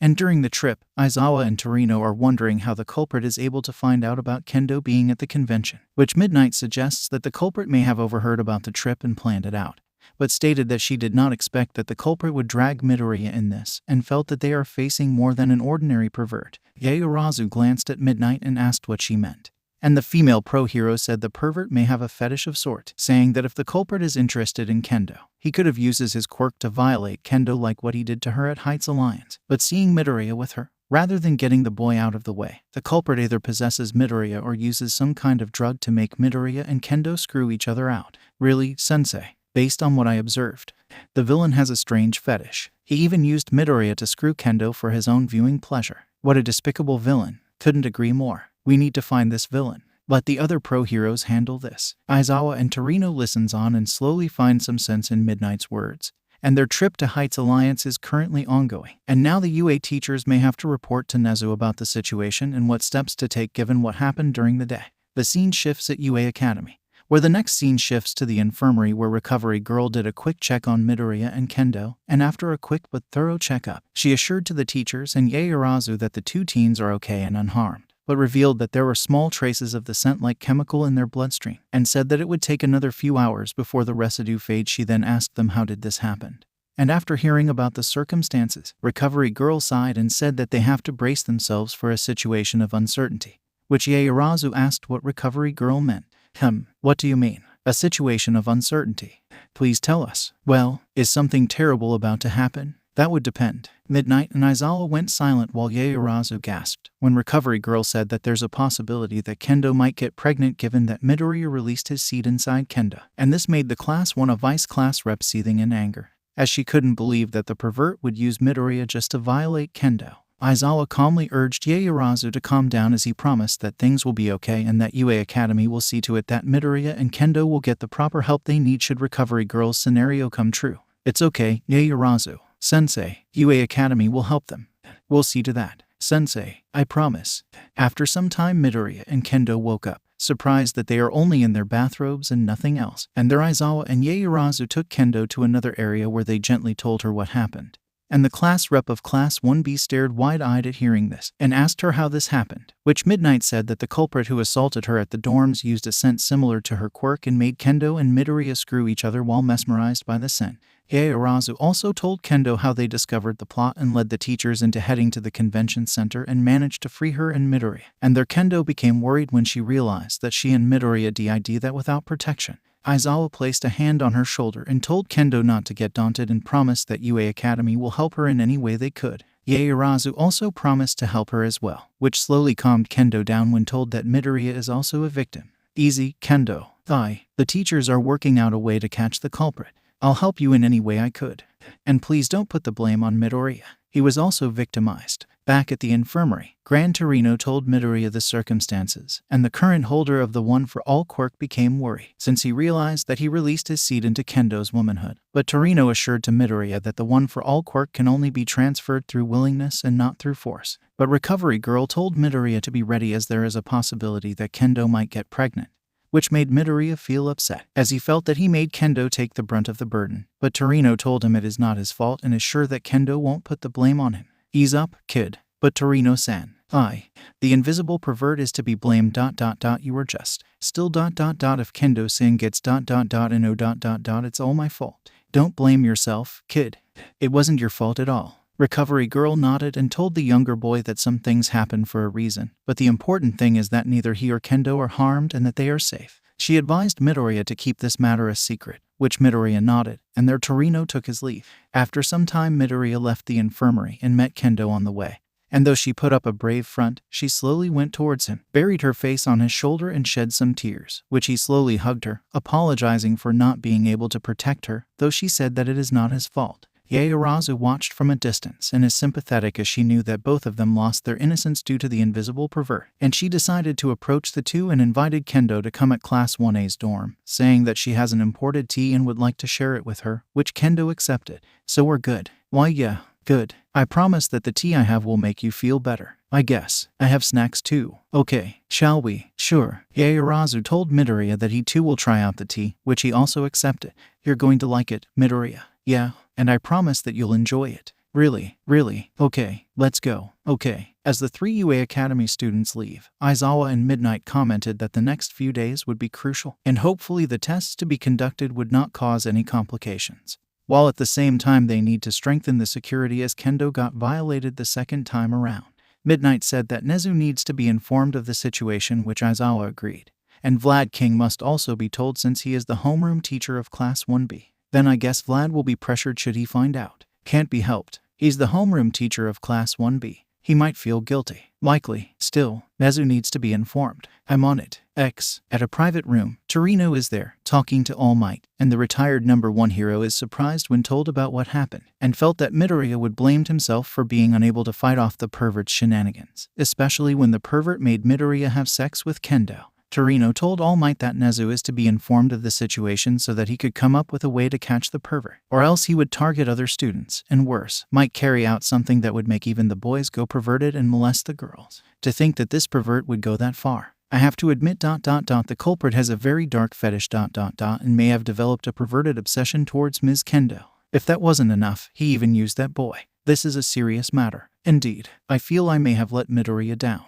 No, you didn't. It was an unfortunate incident, but no one is at fault. All we can do now is help the students. All Might nodded and wished that he still has a quirk and would do something to hunt the pervert. But Torino told him that Aizawa and Midnight are on the move and he should concentrate on giving advice to both Midoriya and Kendo. All Might nodded and asked what would the teachers do next, which Torino said that Kendo will undergo a secret test given that she and Midoriya had sex unprotected, and the results would depend on making the next move. All Might could tell that Midoriya is feeling the pressure, but Torino said that Midoriya is strong-willed and that he can face any odds, and said that the boy is the right choice that All Might made in making him his successor. I will say it again. Choosing that boy as your successor was indeed the best choice you made, Toshinori. Yeah, he can weather anything. I'm sure he can overcome something like this one. Really? Yes. And for now we will guide him to become a fine hero. You're right, sensei. Then let's do our best. Right. In the succeeding days, Nezu was told about what happened, and he uses his quirk to come up with ways to fortifying the security of the dorms, as well as the school given that the pervert can make himself invisible, and had a private meeting with both All Might and Gran Torino. And the three of them are pitching ideas on what to do in the event that Kendo become pregnant and how to address the possibility to both Kendo and Midoriya's parents. And that's my pitch, gentlemen. Quite a risk. I know but that's the option I was able to come up with. Still, it's Toshinori. All Might, are you still worried, Toshinori? All Might is seen looking worried as he could sense that Midoriya is taking the matter seriously, and wondered if the boy is prepared to become a young parent given that he is only 16, and he is still in high school. Kendo then underwent a secret pregnancy test that is kept from the rest, with only Nezu, Torino, Aizawa, Midnight, Vlad King and All Might being the only ones aware of this. Of the UA students, only Midoriya and Yaoyorozu are aware and were instructed to keep this a secret from anyone else, which the two UA students promised to keep it a secret. The next week, Midoriya, Yaoyorozu and Kendo are inside the infirmary, whilst Aizawa and Vlad King are also there, waiting for the results. Kendo was silent as she feared for the worst. And so is Midoriya, as he braces for the worst-case scenario which may affect his schooling and the shock his mom would get if he ever needed to tell her the situation. He then held Kendo's hand and tells her that if the event that they feared would happen, he will take responsibility for it and will do what he could to help raise the baby, which made Kendo feel moved. And that's my decision, Kendo-san. Midoriya, I won't cower. I'll be at your side. Midoriya you I promise. The next week, Midoriya, Yaoyorozu and Kendo are inside the infirmary, whilst Aizawa and Vlad King are also there, waiting for the results. Kendo was silent as she feared for the worst. And so is Midoriya, as he braces for the worst-case scenario which may affect his schooling and the shock his mom would get if he ever needed to tell her the situation. He then held Kendo's hand and tells her that if the event that they feared would happen, he will take responsibility for it and will do what he could to help raise the baby, which made Kendo feel moved. And that's my decision, Kendo-san. Midoriya, I won't cower. I'll be at your side. Midoriya you I promise. Kendo was moved by Midoriya's words, yet she couldn't help but feel anxious and apprehension as the two teens and Aizawa await the results of the test that is about to arrive. And Yaoyorozu assured to her friend that everything will be okay and that she has nothing to be worried about, saying that she is not alone here. Vlad King also promised to his student that he will do all he could to help her, and encouraged her not to be daunted once the results arrive and announced. So don't get coward, Kendo. Sensei, we got your back. We'll do what we can to help you. Sensei, just hang in there, okay? Oh, okay. Aizawa looks on as he noticed that Midoriya is bracing himself for what is about to happen, and felt that Midoriya is shouldering the burden even though the unseen culprit is the one who should be blamed for the situation that Midoriya and Kendo are about to face, and the complications it potentially resulted due to the villain's lust towards Kendo. By then Recovery Girl arrived and is rather surprised to see so many anxious faces and told everyone to calm down and not get overly excited over something like this, yet Vlad King said that it cannot be helped given Kendo's situation. Recovery Girl sighed and told the Class 1B homeroom teacher to stop acting like he is an over-exaggerated parent to Kendo, as this would only make Kendo act and feel more apprehensive than necessary, and told everyone to calm down. But then saw Midoriya embracing Kendo as he is calming her down, which the elderly pro-hero sighed at seeing how dedicated Midoriya is. She then approached Kendo and gently held her hand and went straight to the point. Kendo, you can calm down now. The results are negative.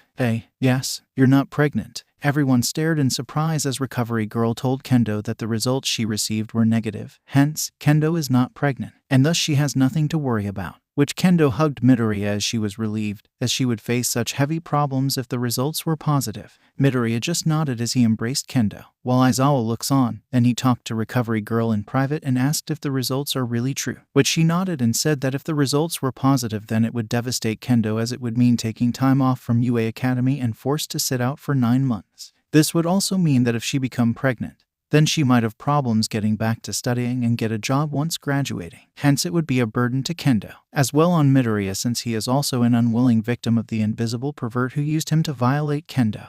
And that's what I think. I can relate. Still, it's fortunate. Indeed, it'd be a PR nightmare if this gets out to the public. I have to admit the culprit is really cunning. I agree. His lust really is a problem. And worse he has taken an interest in Kendo. Aizawa nodded as he felt that the culprit may have planned this from the start and had his eye on Kendo, and deduced that upon seeing Midori, the culprit may have decided to experiment by using Midoriya to violate Kendo. He then thanked Recovery Girl for the help and said that he will discuss this matter with Nezu and come up with a way to increase the security within UA Academy as well at Heights Alliance. Much later, at Heights Alliance, the scene shifts at 𝐂𝐲𝐬𝐳's dorm room, where 𝐂𝐲𝐬𝐳 invited Midoriya, and the two teens talked, in which they discussed about how this happened, which Midoriya fell prey to the culprit's machinations, and Midoriya said he really couldn't recall how he ended up having sex with Kendo, as he said that his mind suddenly went blank. 𝐂𝐲𝐬𝐳 thought carefully as she recalled how Kendo got violated the first time, and there she asked him if he recalled taking a whiff of a strange fragrance before his mind went blank. And Midoriya slowly recalled something and told her the description. She slowly realized that the description that Midoriya gave matched the one that Kendo gave, and this made her feel concerned, as the culprit may have been watching the female students within UA Academy and came to Heights Alliance undetected, and may have taken a liking to Kendo. Hence the culprit targeted her first before deciding to use Midoriya to violate the Class 1B rep. Really? That's what I believe. Midoriya, that pervert ... he has to be stopped. My thoughts exactly. We need to plan things out. I agree. As the two discussed on what to do and how to anticipate when the culprit would strike next, the scene shifts outside 𝐂𝐲𝐬𝐳's room, where Uraraka, Sui, and Gyro are standing outside. As the trio are curious as they saw Midoriya entered 𝐂𝐲𝐬𝐳's room, and he has been there for several minutes and hasn't come out since then. The three girls are curious as to what Midoriya and 𝐂𝐲𝐬𝐳 are talking about, and felt like wanting to ask him once he comes out of the room, as they felt that something is up that seemed very unusual. Hero, Deku ... what is he and 𝗷𝗵𝗲 are doing? They've been there for an hour without coming out. Hero ... this is quite unusual. Should we wait for them to come out ... then we'll ask. Hero, Kyoka-chan is right. Okay. By then, Kaminari and Mineta passed by and overheard the three girls talking, and they were surprised to hear that Midoriya is inside 𝐂𝐲𝐬𝐳's room, and both boys became envious as they assumed that Midoriya is making a move on 𝐂𝐲𝐬𝐳, which Gyro angrily uses her quirk to put the two boys in their places and told them to stop assuming anything perverted. Knock it off, you two. Midoriya and 𝗷𝗵𝗲 aren't doing anything perverted, so stop saying anything perverted. Got that? As Gyro disciplined the two boys, Uraraka stared at the door and wondered what Midoriya and 𝐂𝐲𝐬𝐳 are talking about, and Asui said that it is best to respect their privacy, and if Midoriya and 𝐂𝐲𝐬𝐳 decided to tell them, then it is fine, which Uraraka nodded, seeing that Asui has a point, as Kyoka-chan said ... let's wait for them. I'm sure they would tell us if needed. You're right, so let's respect their privacy. Okay. At the dorms of Class 1B, Kendo is inside her room, where Vlad King is talking to her and assured to her that the teachers are going to discuss about measures being taken to ensure that the culprit will be captured so that he won't bother her and other girls again. And Kendo nodded as she said that she will be more careful from here on. Vlad King nodded and tells her that for now she will have to undertake extreme caution, as the culprit is probably using some chemical agent that caused her and Midoriya to lose their awareness and make them do perverted things. He urged her to avoid going to places when alone, saying that the culprit is probably studying her every move so that he would get the chance to violate her. And Kendo nodded, saying that she will be real careful and not let her guard down. You sure you'll be on your guard? Yes, sensei. Just be careful. I will. And be mindful of your surroundings. He might be stalking you without you noticing. Got it. Just be on your guard. Okay. Yes, sensei. After that, Vlad King stood up, but then became suspicious as he sneaked towards the door and suddenly opened it, where Tetsu and Awase fell to the floor, as it turns out that they were eavesdropping at the conversation. Vlad King closed the door and berated the two boys, who apologized, but said that they overheard the discussion and wanted to know if this is for real, and asked why 𝐭𝐲 was targeted in the first place, and how Midoriya got mixed in on this. After promising their homeroom teacher to keep it a secret for now, 𝗏𝗏𝗃 told 𝗧𝗏𝗧𝗏 and 𝐒𝐭𝐴𝐴 the circumstances, and the two boys became concerned, and volunteered to help in finding the culprit and stop him from making another attempt on 𝗏𝐻. We want to help. We won't let that guy violate 𝗏𝐻 anymore. We Class 1B won't let anyone violate our friends. Tell us what to do. We're ready. We can help. Please, 𝗏𝗏𝗃. Please, 𝗏𝗏𝗃. 𝗏𝗏𝗃 nodded and told the two boys not to tell the rest of their classmates about this topic, as to avoid leakage as well as to prevent a panic among the girls in UA Academy. After that, 𝗏𝗏𝗃 left, and both 𝗧𝗏𝗧𝗏 and 𝐒𝐴𝐴 comforted 𝗏𝐻, giving her some moral support and tells her that Midoriya is probably feeling bad about it, but she assured that Midoriya took it well, and that he too is offering to help in nailing down the culprit. Really? Midoriya said that. Yeah, he really is a good guy. Maybe he can be a boyfriend material. 𝗧𝗏𝗧𝗏. Better not tease her, 𝗧𝗏𝗧𝗏. Just commenting, 𝐒𝐴𝐴. A week has passed since Recovery Girl told the results of the pregnancy test, and their Midoriya and 𝗏𝐻 were able to move on and resumed their school lives at UA Academy. And since then they slowly became close, as they are seen dining together at the cafeteria, which Asui, Uraraka and J.I.R.O took notice, and wondered if there is something going on between the two. Ashido giddily suspect that there is romance involved, though the trio cautioned her from jumping to conclusions, as they are not sure if that is the case or not. Kiro, hold on, Ashido. Don't jump to conclusions. But my instincts tell me that Midoriya is making a move on 𝗏𝐻. Kiro, we don't know that yet. Sue is right. You better not. Time for some reconnaissance. By then, Yaoyorozu came and told Ashido to knock it off, saying that she is being disrespectful towards Midoriya and 𝗏𝐻, saying that the two deserve some privacy, which Ashido said she couldn't help it as she sensed that there is romance involved. Though Asui and Uraraka agreed with Yaoyorozu that they should respect Midoriya and 𝗏𝐻's privacy as the two seemed to be getting along well. Kiro, we should let them be. Sue is right. But it would be mean to them. Yeah, come on, Kiro. Mina, what are you? One Ashido then brought out a video cam and attempted to record the conversation, but Yaoyorozu and J.I.R.O pulled her away and told her to leave them alone for now, much to Ashido's dismay as she wanted to find out what Midoriya and 𝗏𝐻 are talking about. Come on, let's go. But we leave them alone. Right. But you'll get us in trouble. Sue is right. Let go. I want to hear the juicy parts. The other students saw the scene and sweat dropped, perplexed at the antics that the Class 1A girls display. Yet they didn't mind it as they get to see Yaoyorozu in person, due to them being fans of hers after seeing her during one of 𝗂𝗵𝗲's commercials. Wow, Yaoyorozu. She's hot, sexy. She sizzles in the recent commercial. Makes me want to ask her out. Me too. As Yaoyorozu and J.I.R.O carried a complaining Ashido, some of the Class 1A boys are now taking notice of what they are seeing. As Sira, Minta and Kaminari are surprised to see Midoriya chatting blissfully with 𝗏𝐻, in which the latter two suspect that Midoriya is up to something in a perverted way. They certainly have a reason to feel that way. Midoriya somewhat attracted a bevy of beauties during some of Class 1A's adventures, which showed Midoriya interacting with some of the beautiful girls he encountered, which includes Melissa Shield, Kami Utsushimi Nejire Hato, Mirko. Zero snickered and commented that Midoriya might have intended to get close to 𝗏𝐻 is probably due to how popular she became after undergoing internship at 𝗂𝗵𝗲's hero agency, since the commercial that 𝗏𝐻 appeared at.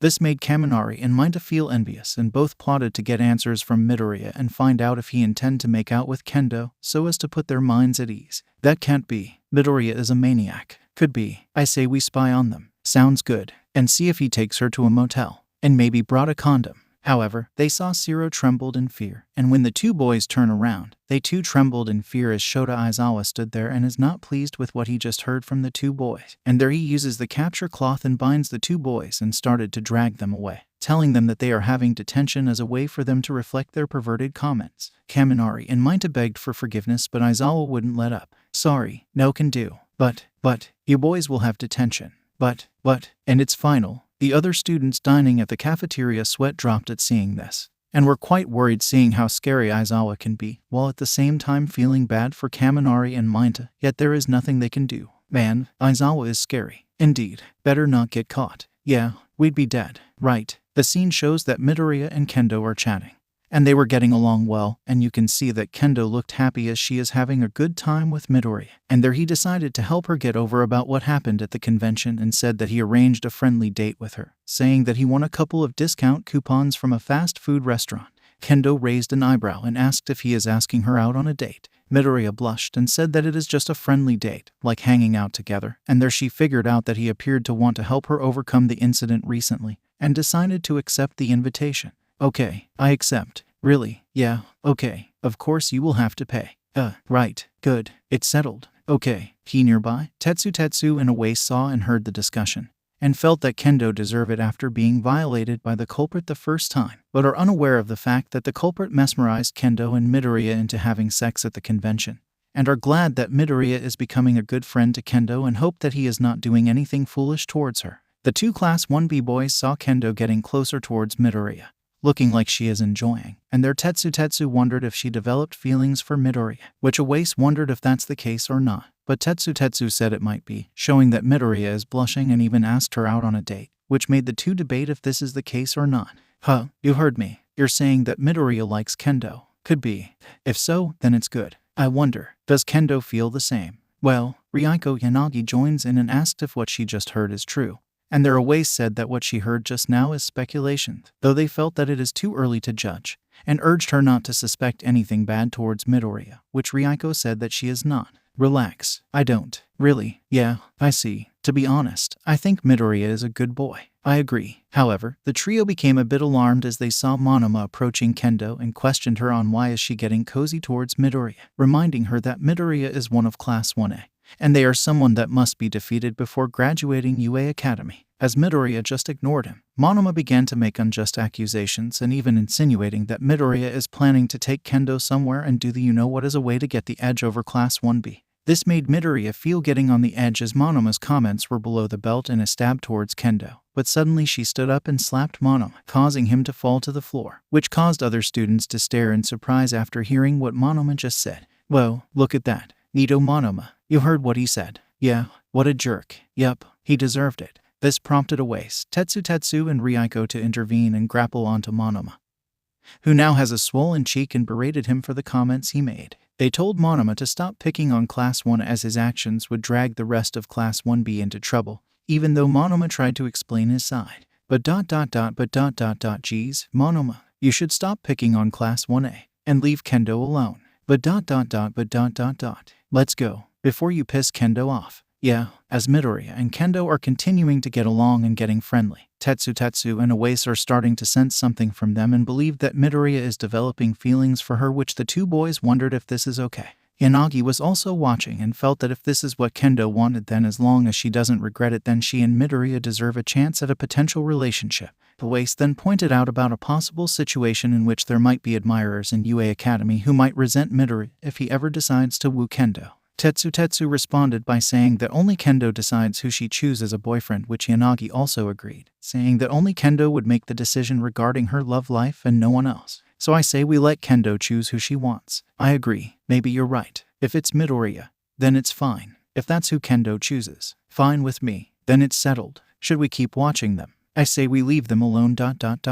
However, the trio became a bit alarmed as they saw Monoma approaching Kendo, and he is sporting a smug look, and the trio realized that he is up to no good as he approached her and Midoriya, which Tetsu and 𝐻𝐴ce are becoming worried about what is about to take place. Oh geez, Monoma, he's going to pick on Midoriya again. But Kendo would put him in his place. I got a bad feeling about this. Tetsu, get ready, 𝐻𝐴ce. I'm having a bad feeling about this. You don't mean? It is then that Monoma arrogantly questioned Kendo on why is she getting too cozy towards Midoriya, reminding her that Midoriya is one of Class 1A, and they are someone that must be defeated before graduating UA Academy. As Midoriya just ignored him, Monoma began to make unjust accusations and even insinuating that Midoriya is planning to take Kendo somewhere and do the you-know-what as a way to get the edge over Class 1B. This made Midoriya feel getting on the edge as Monoma's comments were below the belt in a stab towards Kendo. But suddenly Kendo stood up and slapped Monoma, which the blow was quite strong, as the rather strong slap was quite loud, and the impact causes him to fall to the floor. And you can see that Monoma's cheek was swollen, and the scene was seen by many students, which caused them, from various departments, to stare in surprise after hearing what Monoma just said.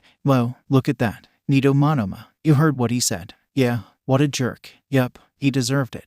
This prompted 𝐻𝐴ce, Tetsu and Yanagi to intervene and grapple onto Monoma, which he was shaken while holding his swollen cheek, and berated him for the comments he made. They told Monoma to stop picking on Class 1 as his actions would drag the rest of Class 1B into trouble, even though Monoma tried to explain his side. Jeez, Monoma.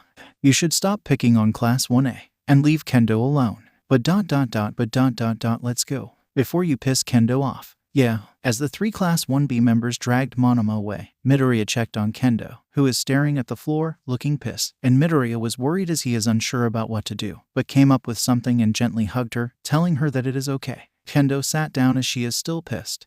And Midoriya continued to hug her as he tells her to just ignore what Monoma said, reasoning that he is not thinking straight and he is sure that the rest of Class 1B would put him in line. Kendo just nodded as she accepted Midoriya's comforting gesture. The other UA students watched on and felt that Monoma got what he deserved, saying that he should have used his head first before opening his mouth. Though they are curious if there is a possible romance between Midoriya and Kendo, seeing that he is genuinely comforting her at this time. Look at that. What a scene. Is there a romantic moment? They look good together. I wonder if Midoriya is going to woo her. Kendo is really hot.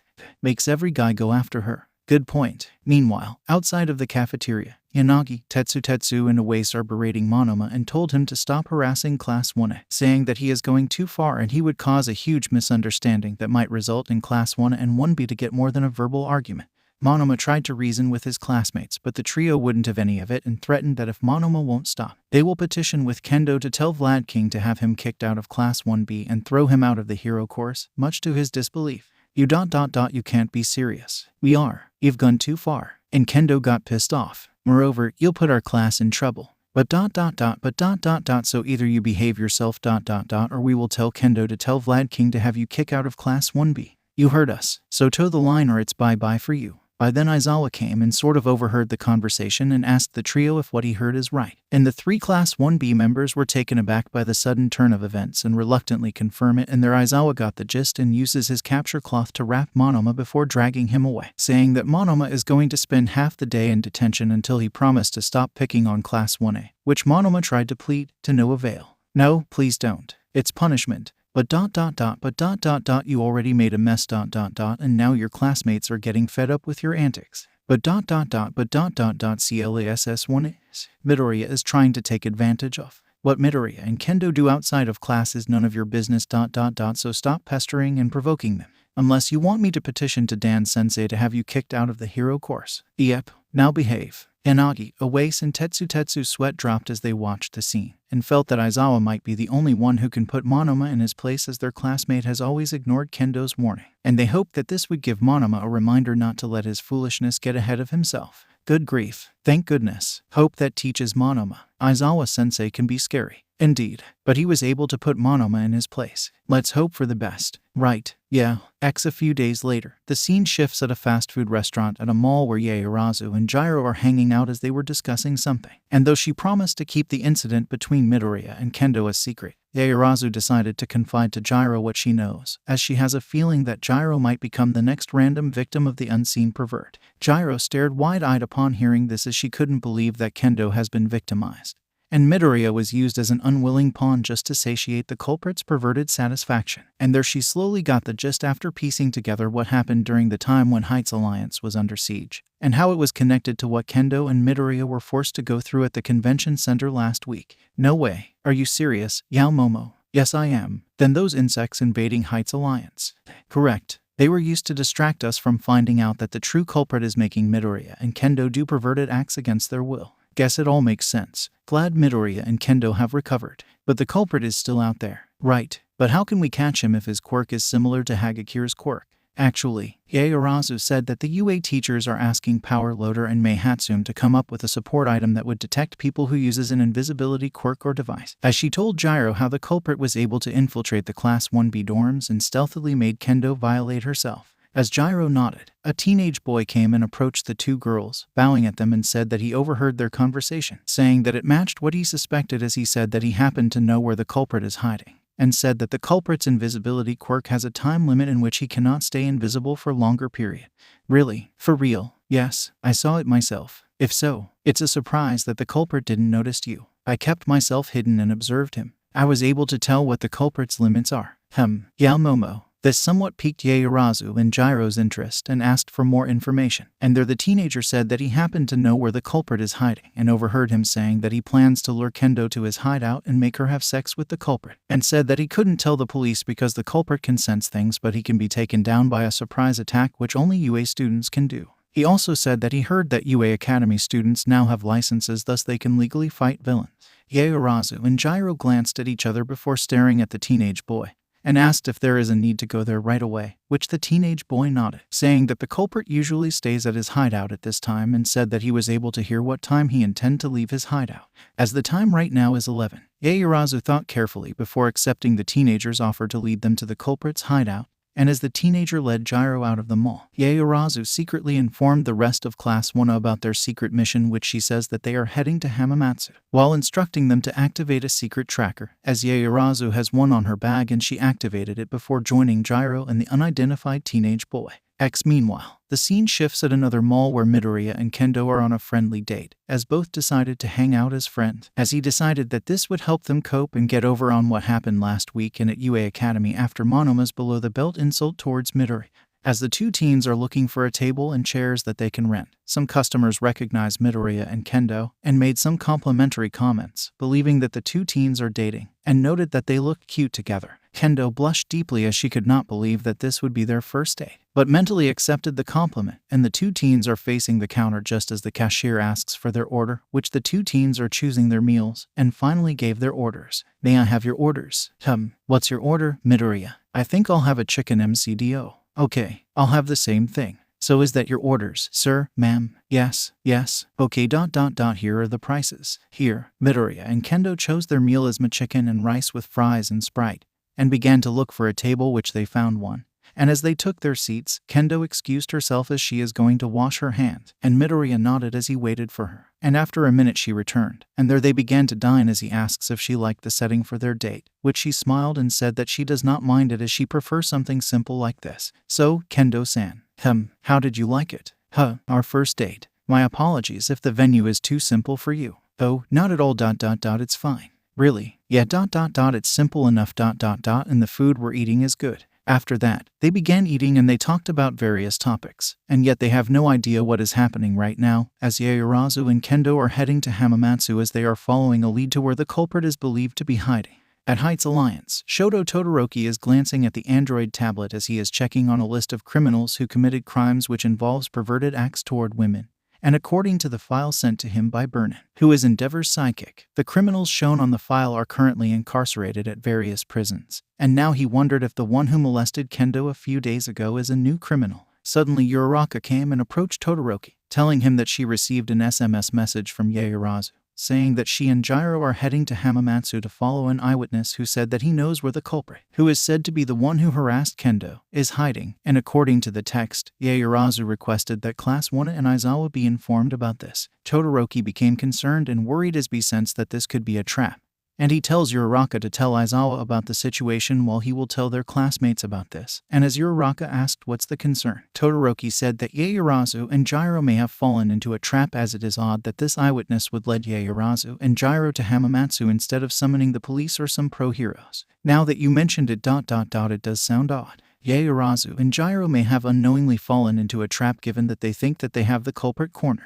Oh no. And given the recent events, the culprit might be aware or prepared. This is bad. Aizawa-sensei must be informed. Uraraka, okay. Realizing the gravity of the situation, Uraraka nodded as she heads out to tell Aizawa, while Todoroki is going to tell the rest of Class 1 about the situation, and hope that they are not too late. Along the way, Todoroki encountered Eijiro Kirishima, and the latter asked what is the rush, only to become concerned when told of the situation, and agreed to help Todoroki in summoning the rest of their classmates after getting the gist of what would potentially happen to 𝗂𝐬𝐫 and 𝗔𝐬.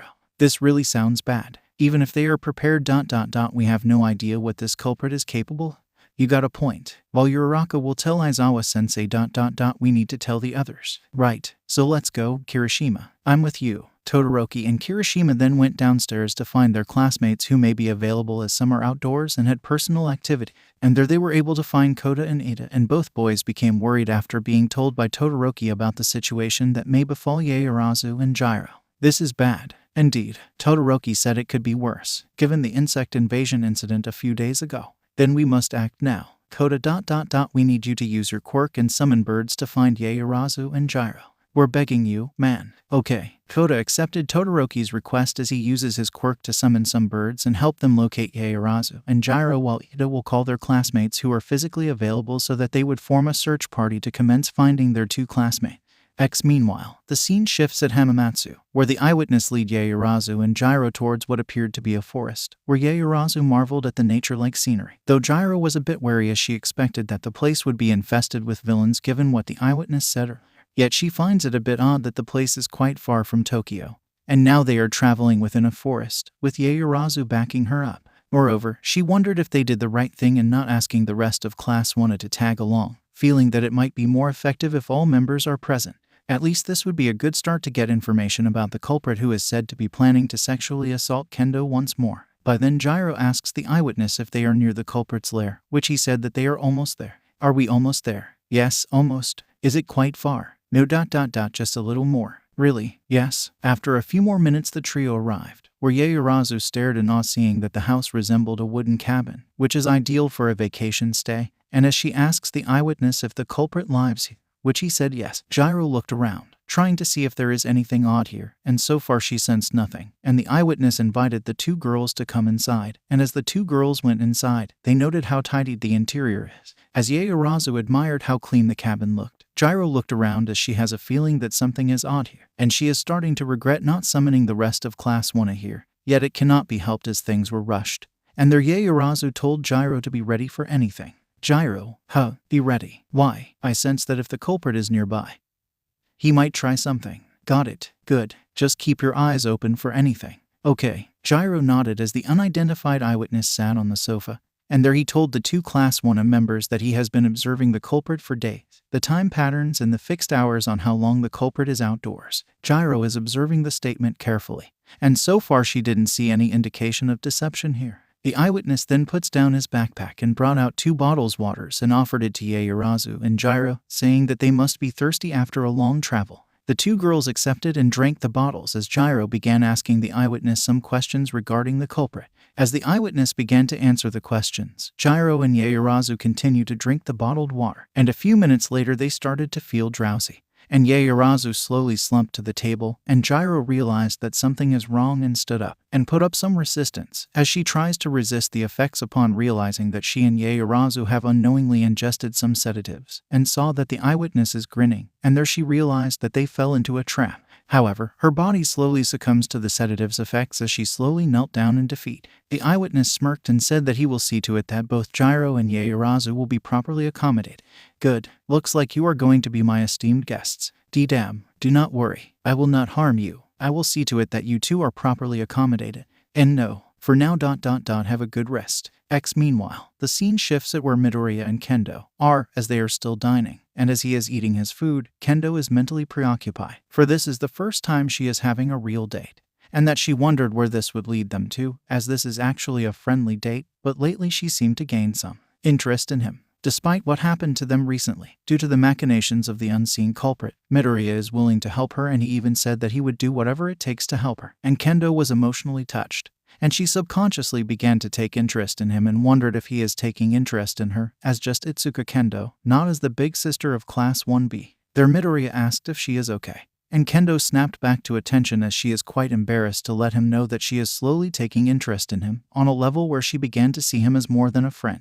Kendo-san. Well, are you? I am fine. Really? Yes, really. Okay. Midoriya smiled as he said that he is quite worried about what Kendo would think, admitting that this is the first time going on a date like this as he never experienced one before, and Kendo just nodded as this was her first time as well. As the two continue eating and chatting, some of the other customers noticed the two teens and noted how cute those two look, and assumed that Midoriya and Kendo are a couple and made a commentary compliment saying that they sure deserve one another. Wow, look at that. So cute. What a couple. Ah, the youth. Makes me travel back to memory lane. I wish I was a teenager again. Me too. Both Midoriya and Kendo heard the flattering comments, causing the two teens to glance at each other before blushing, and look down at their laps, not sure how to respond. As this made Midoriya and Kendo flustered, they subconsciously began to develop feelings for one another. However, as no one was looking, The scene shows that a small, whitish pill was dropped on Kendo's drink, which began to dissolve and mixed with the drink, and Kendo drank it to help ease her embarrassment, unaware that her drink has been spiked. And as Midoriya asked her if she is okay, Kendo smiled and nodded. But a minute later she started to get quite drowsy and struggled to stay awake. Kendo-san, are you okay? Kendo-san, can you get up? Midoriya appeared concerned and helped her up, and he gently assisted her as they leave the mall, and once outside, Kendo remained quite drowsy to the point where she seemingly became unaware of her surroundings, as Midoriya held her while standing a bit, and by then Midoriya hailed a taxi and requested to the driver to take them somewhere. Are you sure? Yes, really. Want me to take you to a hospital? No, it's okay. Are you really sure that's where you want to go? Yes, please. Fine. The taxi driver became a bit suspicious as he assumed that Kendo may be drunk yet in the middle of the day, but opted not to dwell on it as he felt that it is not his business and accepted the request as Midoriya and Kendo boarded and the taxi left, with Kendo still drowsy and had no idea that she and Midoriya are inside the taxi and are heading somewhere. Meanwhile, after some undetermined amount of time have passed, Midoriya and Kendo arrived at an unspecified place, and by now it is past lunchtime, as the time now is 13, and there the cab driver told Midoriya about the amount of the fare, and he paid it in cash before disembarking from the taxi, carrying the still drowsy Kendo. And the cab driver's sweat dropped at seeing the state of the abode of the place he just saw, which looked like a third-class rental house, and he asked Midoriya if this is really the place he is going. Are you sure this is the place? Yes, really, indeed. Well, whatever. Thank you for the ride. Yeah, thanks. Midoriya nodded and thanked the cab driver for the ride as he carried Kendo in his arms as he went inside the house. And the cab driver sighed as he guessed that Midoriya is going to spend some private time with Kendo, and shook his head as he felt that it is none of his business as he drives away and looked for another passenger to give a ride. Inside the rental house, Midoriya laid Kendo on the couch, as she appeared to be a bit drowsy as she seemingly is unaware of her surrounding, and Midoriya caressed her hair before deciding to untie her side ponytail and let her hair down, and find her looking more attractive as he gently caressed her cheek, feeling its soft and smooth skin. After a few minutes, Kendo slowly woke up as the effects of the pill slowly faded, and she opened her eyes as she felt like she slept for some time. And there Midoriya sat beside her and asked how is she feeling, which she apologized if she made him worry, which he said that it is okay. Oh, don't worry about it. Really, I'm sorry. It's fine. You have nothing to worry. Really? Yes, really. Still. What's important is that you're okay now, I suppose. Kendo then noticed the place they are in, and Midoriya said that this place belonged to a friend of his and said that he brought her here as he doesn't want other people bothered, and also said that he wanted a place like this so he could confess something to her, which Kendo stared wide-eyed while blushing, as she is guessing where this is leading to.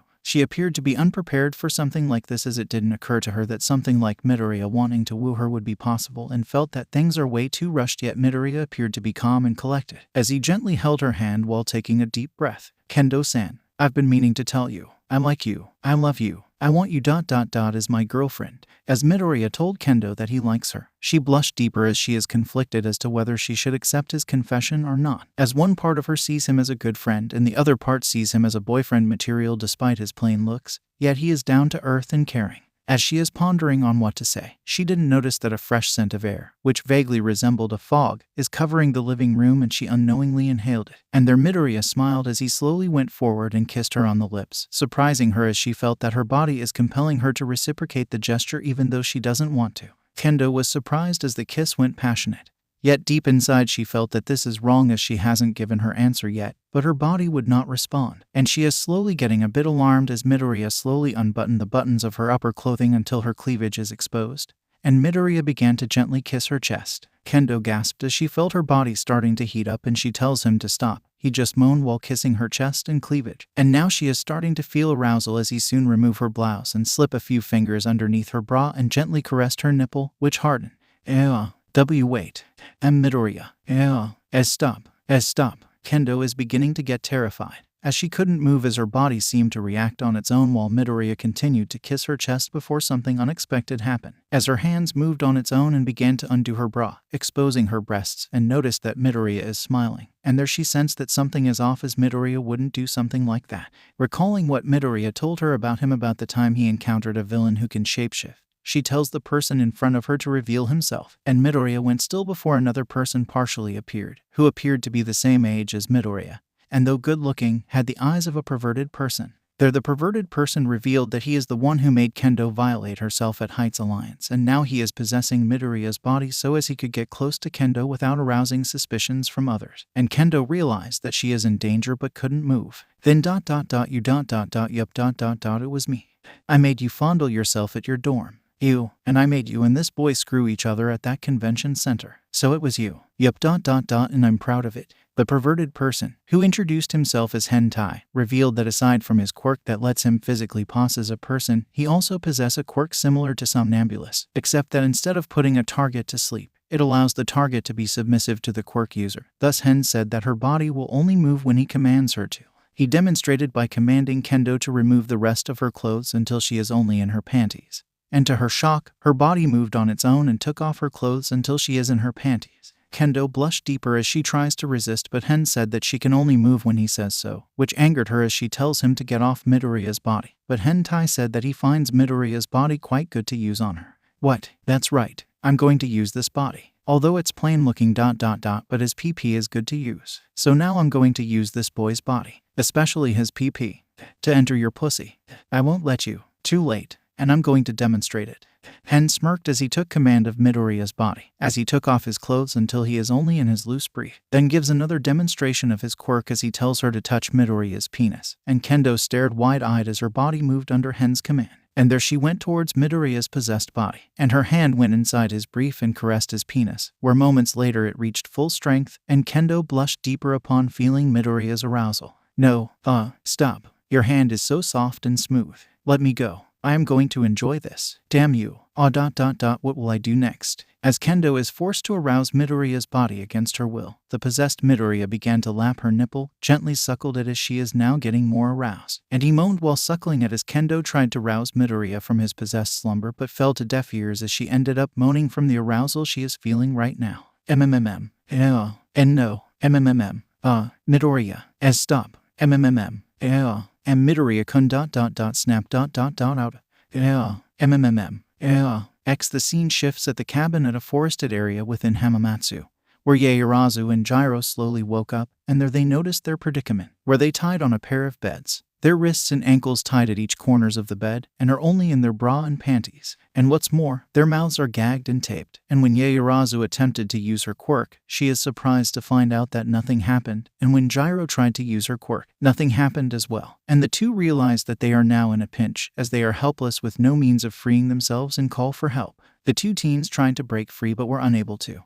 And there the person who led the two girls here shows up, sporting a perverted grin. And he revealed himself as a quirk user, whose quirk appeared to be the same as Eraserhead's, as well as hentai, in which he can possess a person's body. The quirk user partially revealed himself by showing his upper body, yet he still has possession over the hapless person. And there he explained himself that he was hired to keep the two girls at bay while his partner is busy with another pair of students of UA Academy. And there the two girls realized that the two students that the quirk user meant were Midoriya and Kendo. They struggled to break free, but the quirk user, who introduced himself as Maniaku, taunted them that resistance is futile. No, don't struggle. You'll only hurt yourselves even more. Maniaku repossessed the hapless student and said that while he initially feels uninterested, he eventually accepted when his partner, Hentai, told that he can do whatever he wants with Ieyasu and Ghirō as long as he can keep them away from Midoriya and Kendo. And there he approached the two girls, wondering which one he should go after. After a minute of pondering, he eventually settled for Ieyasu. And he sat beside her, his eyes displayed his perverted intent, and Ieyasu guessed where this would lead to and tries to tell him to stop, but can only make muffled sounds since her mouth was gagged. And their Maniaku taunted her, saying that she should enjoy the moment since all she is about to experience is only pleasure. Guilty pleasure. Well then, time to start the fun. Be not afraid ... you get to experience only pleasure. As in guilty pleasure. Maniaku grinned as he began to caress Ieyasu's smooth thighs, his fingers sensually rubbing her skin, and she made muffled screams as she realized that she is about to be molested. And she tried to break free but is unable to since her wrists and ankles are bounded, and she could do nothing as the perverted villain took out his scissors and slowly cut off her bra until her breasts are exposed. Ieyasu stared wide-eyed seeing what the perverted is doing and made more muffled screams as she struggled quite hard, yet the perverted villain just giggled and reminded her that she cannot do anything else other than accept what she is about to receive, which made her struggle even more as his fingers began to caress her cleavage. My, such an impressive boobs. I'm going to enjoy this. You will get to enjoy this as well.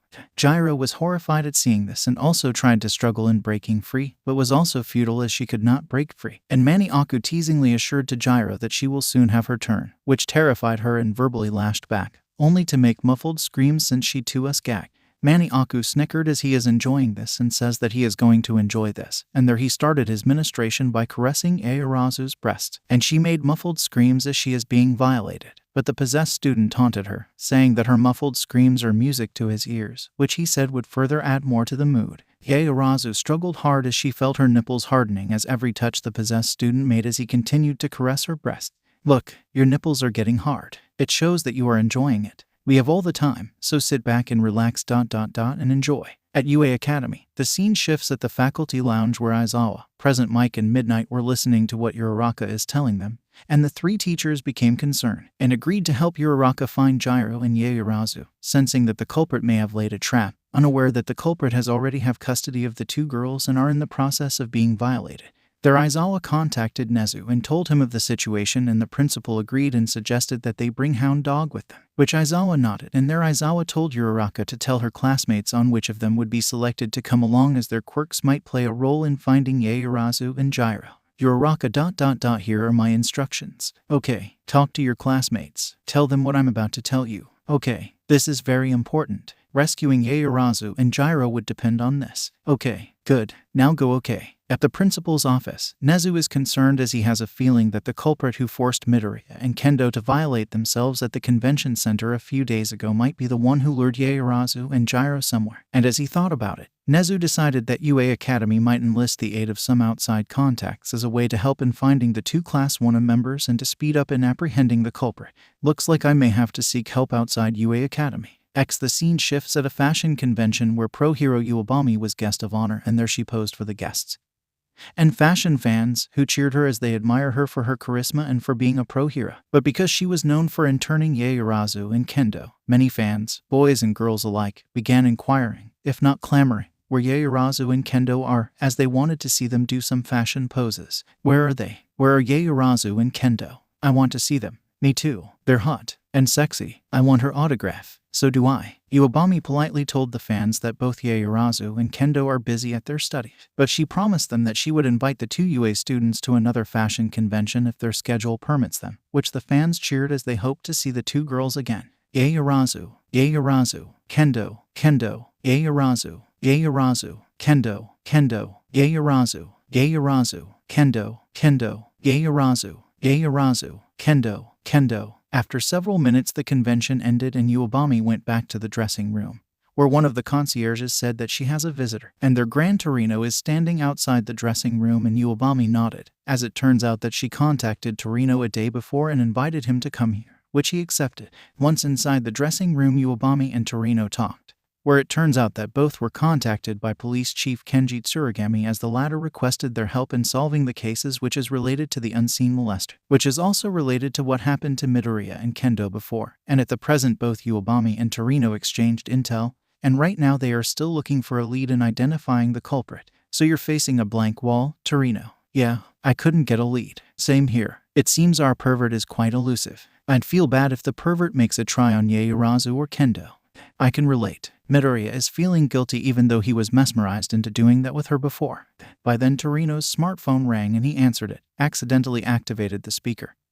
And there 𝗫𝗍's voice spoke and greeted the elderly hero, and after some friendly chat, 𝗫𝗍 told Torino the reason why he called. And upon learning that Torino is with 𝗬𝗑𝗵𝗲, 𝗫𝗍 asked her for help, and she readily accepted. And there 𝗫𝗍 told the two to be on standby as he would facilitate the search and rescue, which Torino and 𝗬𝗑𝗵𝗲 nodded in agreement.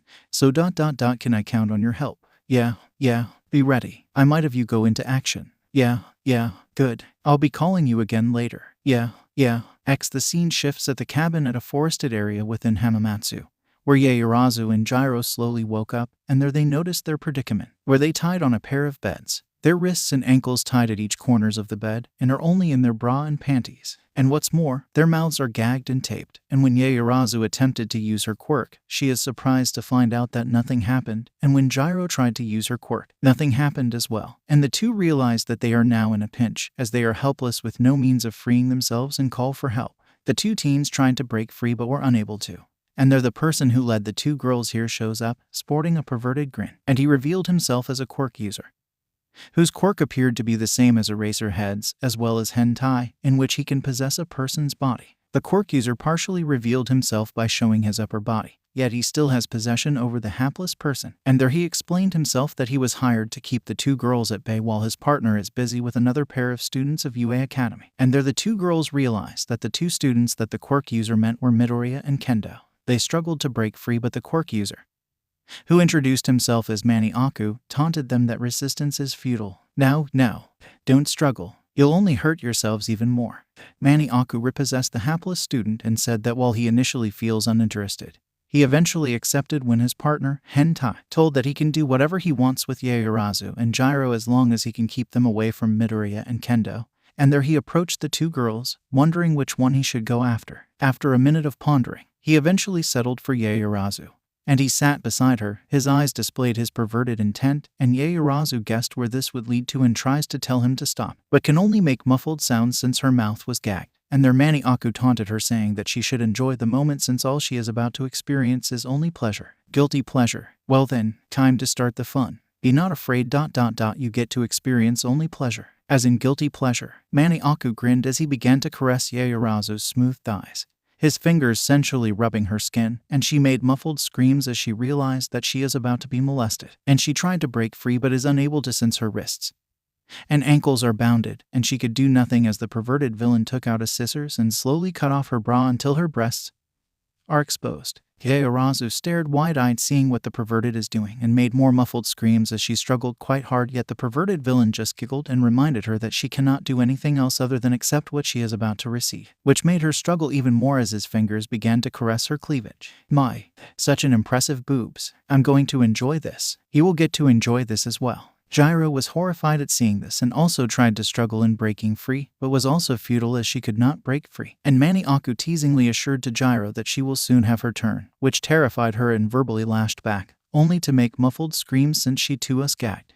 𝗵𝗃𝗃 snickered as he is enjoying this and says that he is going to enjoy this, and there he started his ministration by caressing 𝗂𝐬𝐫's breast, and she made muffled screams as she is being violated. But the possessed student taunted her, saying that her muffled screams are music to his ears, which he said would further add more to the mood. 𝗂𝐬𝐫 struggled hard as she felt her nipples hardening as every touch the possessed student made as he continued to caress her breast. Look, your nipples are getting hard. It shows that you are enjoying it.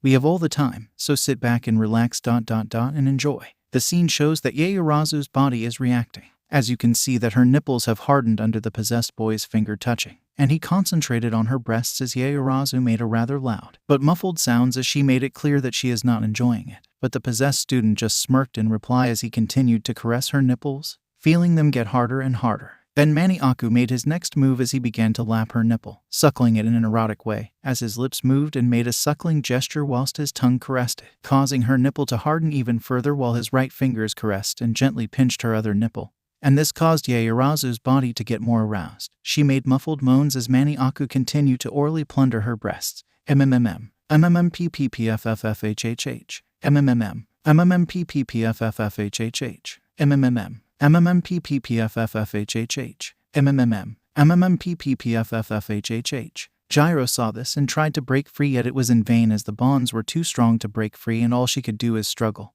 And the perverted villain smiled and assured to her that she will have her turn once he is finished with 𝗂𝐬𝐫. And 𝗲𝗏 shook her head in defiance, yet the possessed boy smiled even deviously as he said that they have all the day to themselves and he would make sure that she and 𝗂𝐬𝐫 will have an experience they would never, to prove his point. The perverted villain sat beside 𝗲𝗏 and trailed his fingers over her stomach before tracing them downward, almost touching her private part, which earned muffled screams from her, which the possessed student snickered and said that her restrained screaming is music to his ears, and stated that he will ensure that she will enjoy it, as he slipped his fingers inside her panties, and almost touched her there but stopped at the last moment.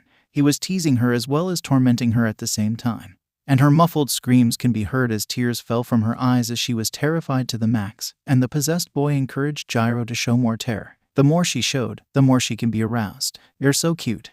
So cute that you're as scared as a cat. The more terror you display, the more you get turned on. But be patient. Your turn will arrive soon. 𝗂𝐬𝐫 saw this and tried to break free but is unable to.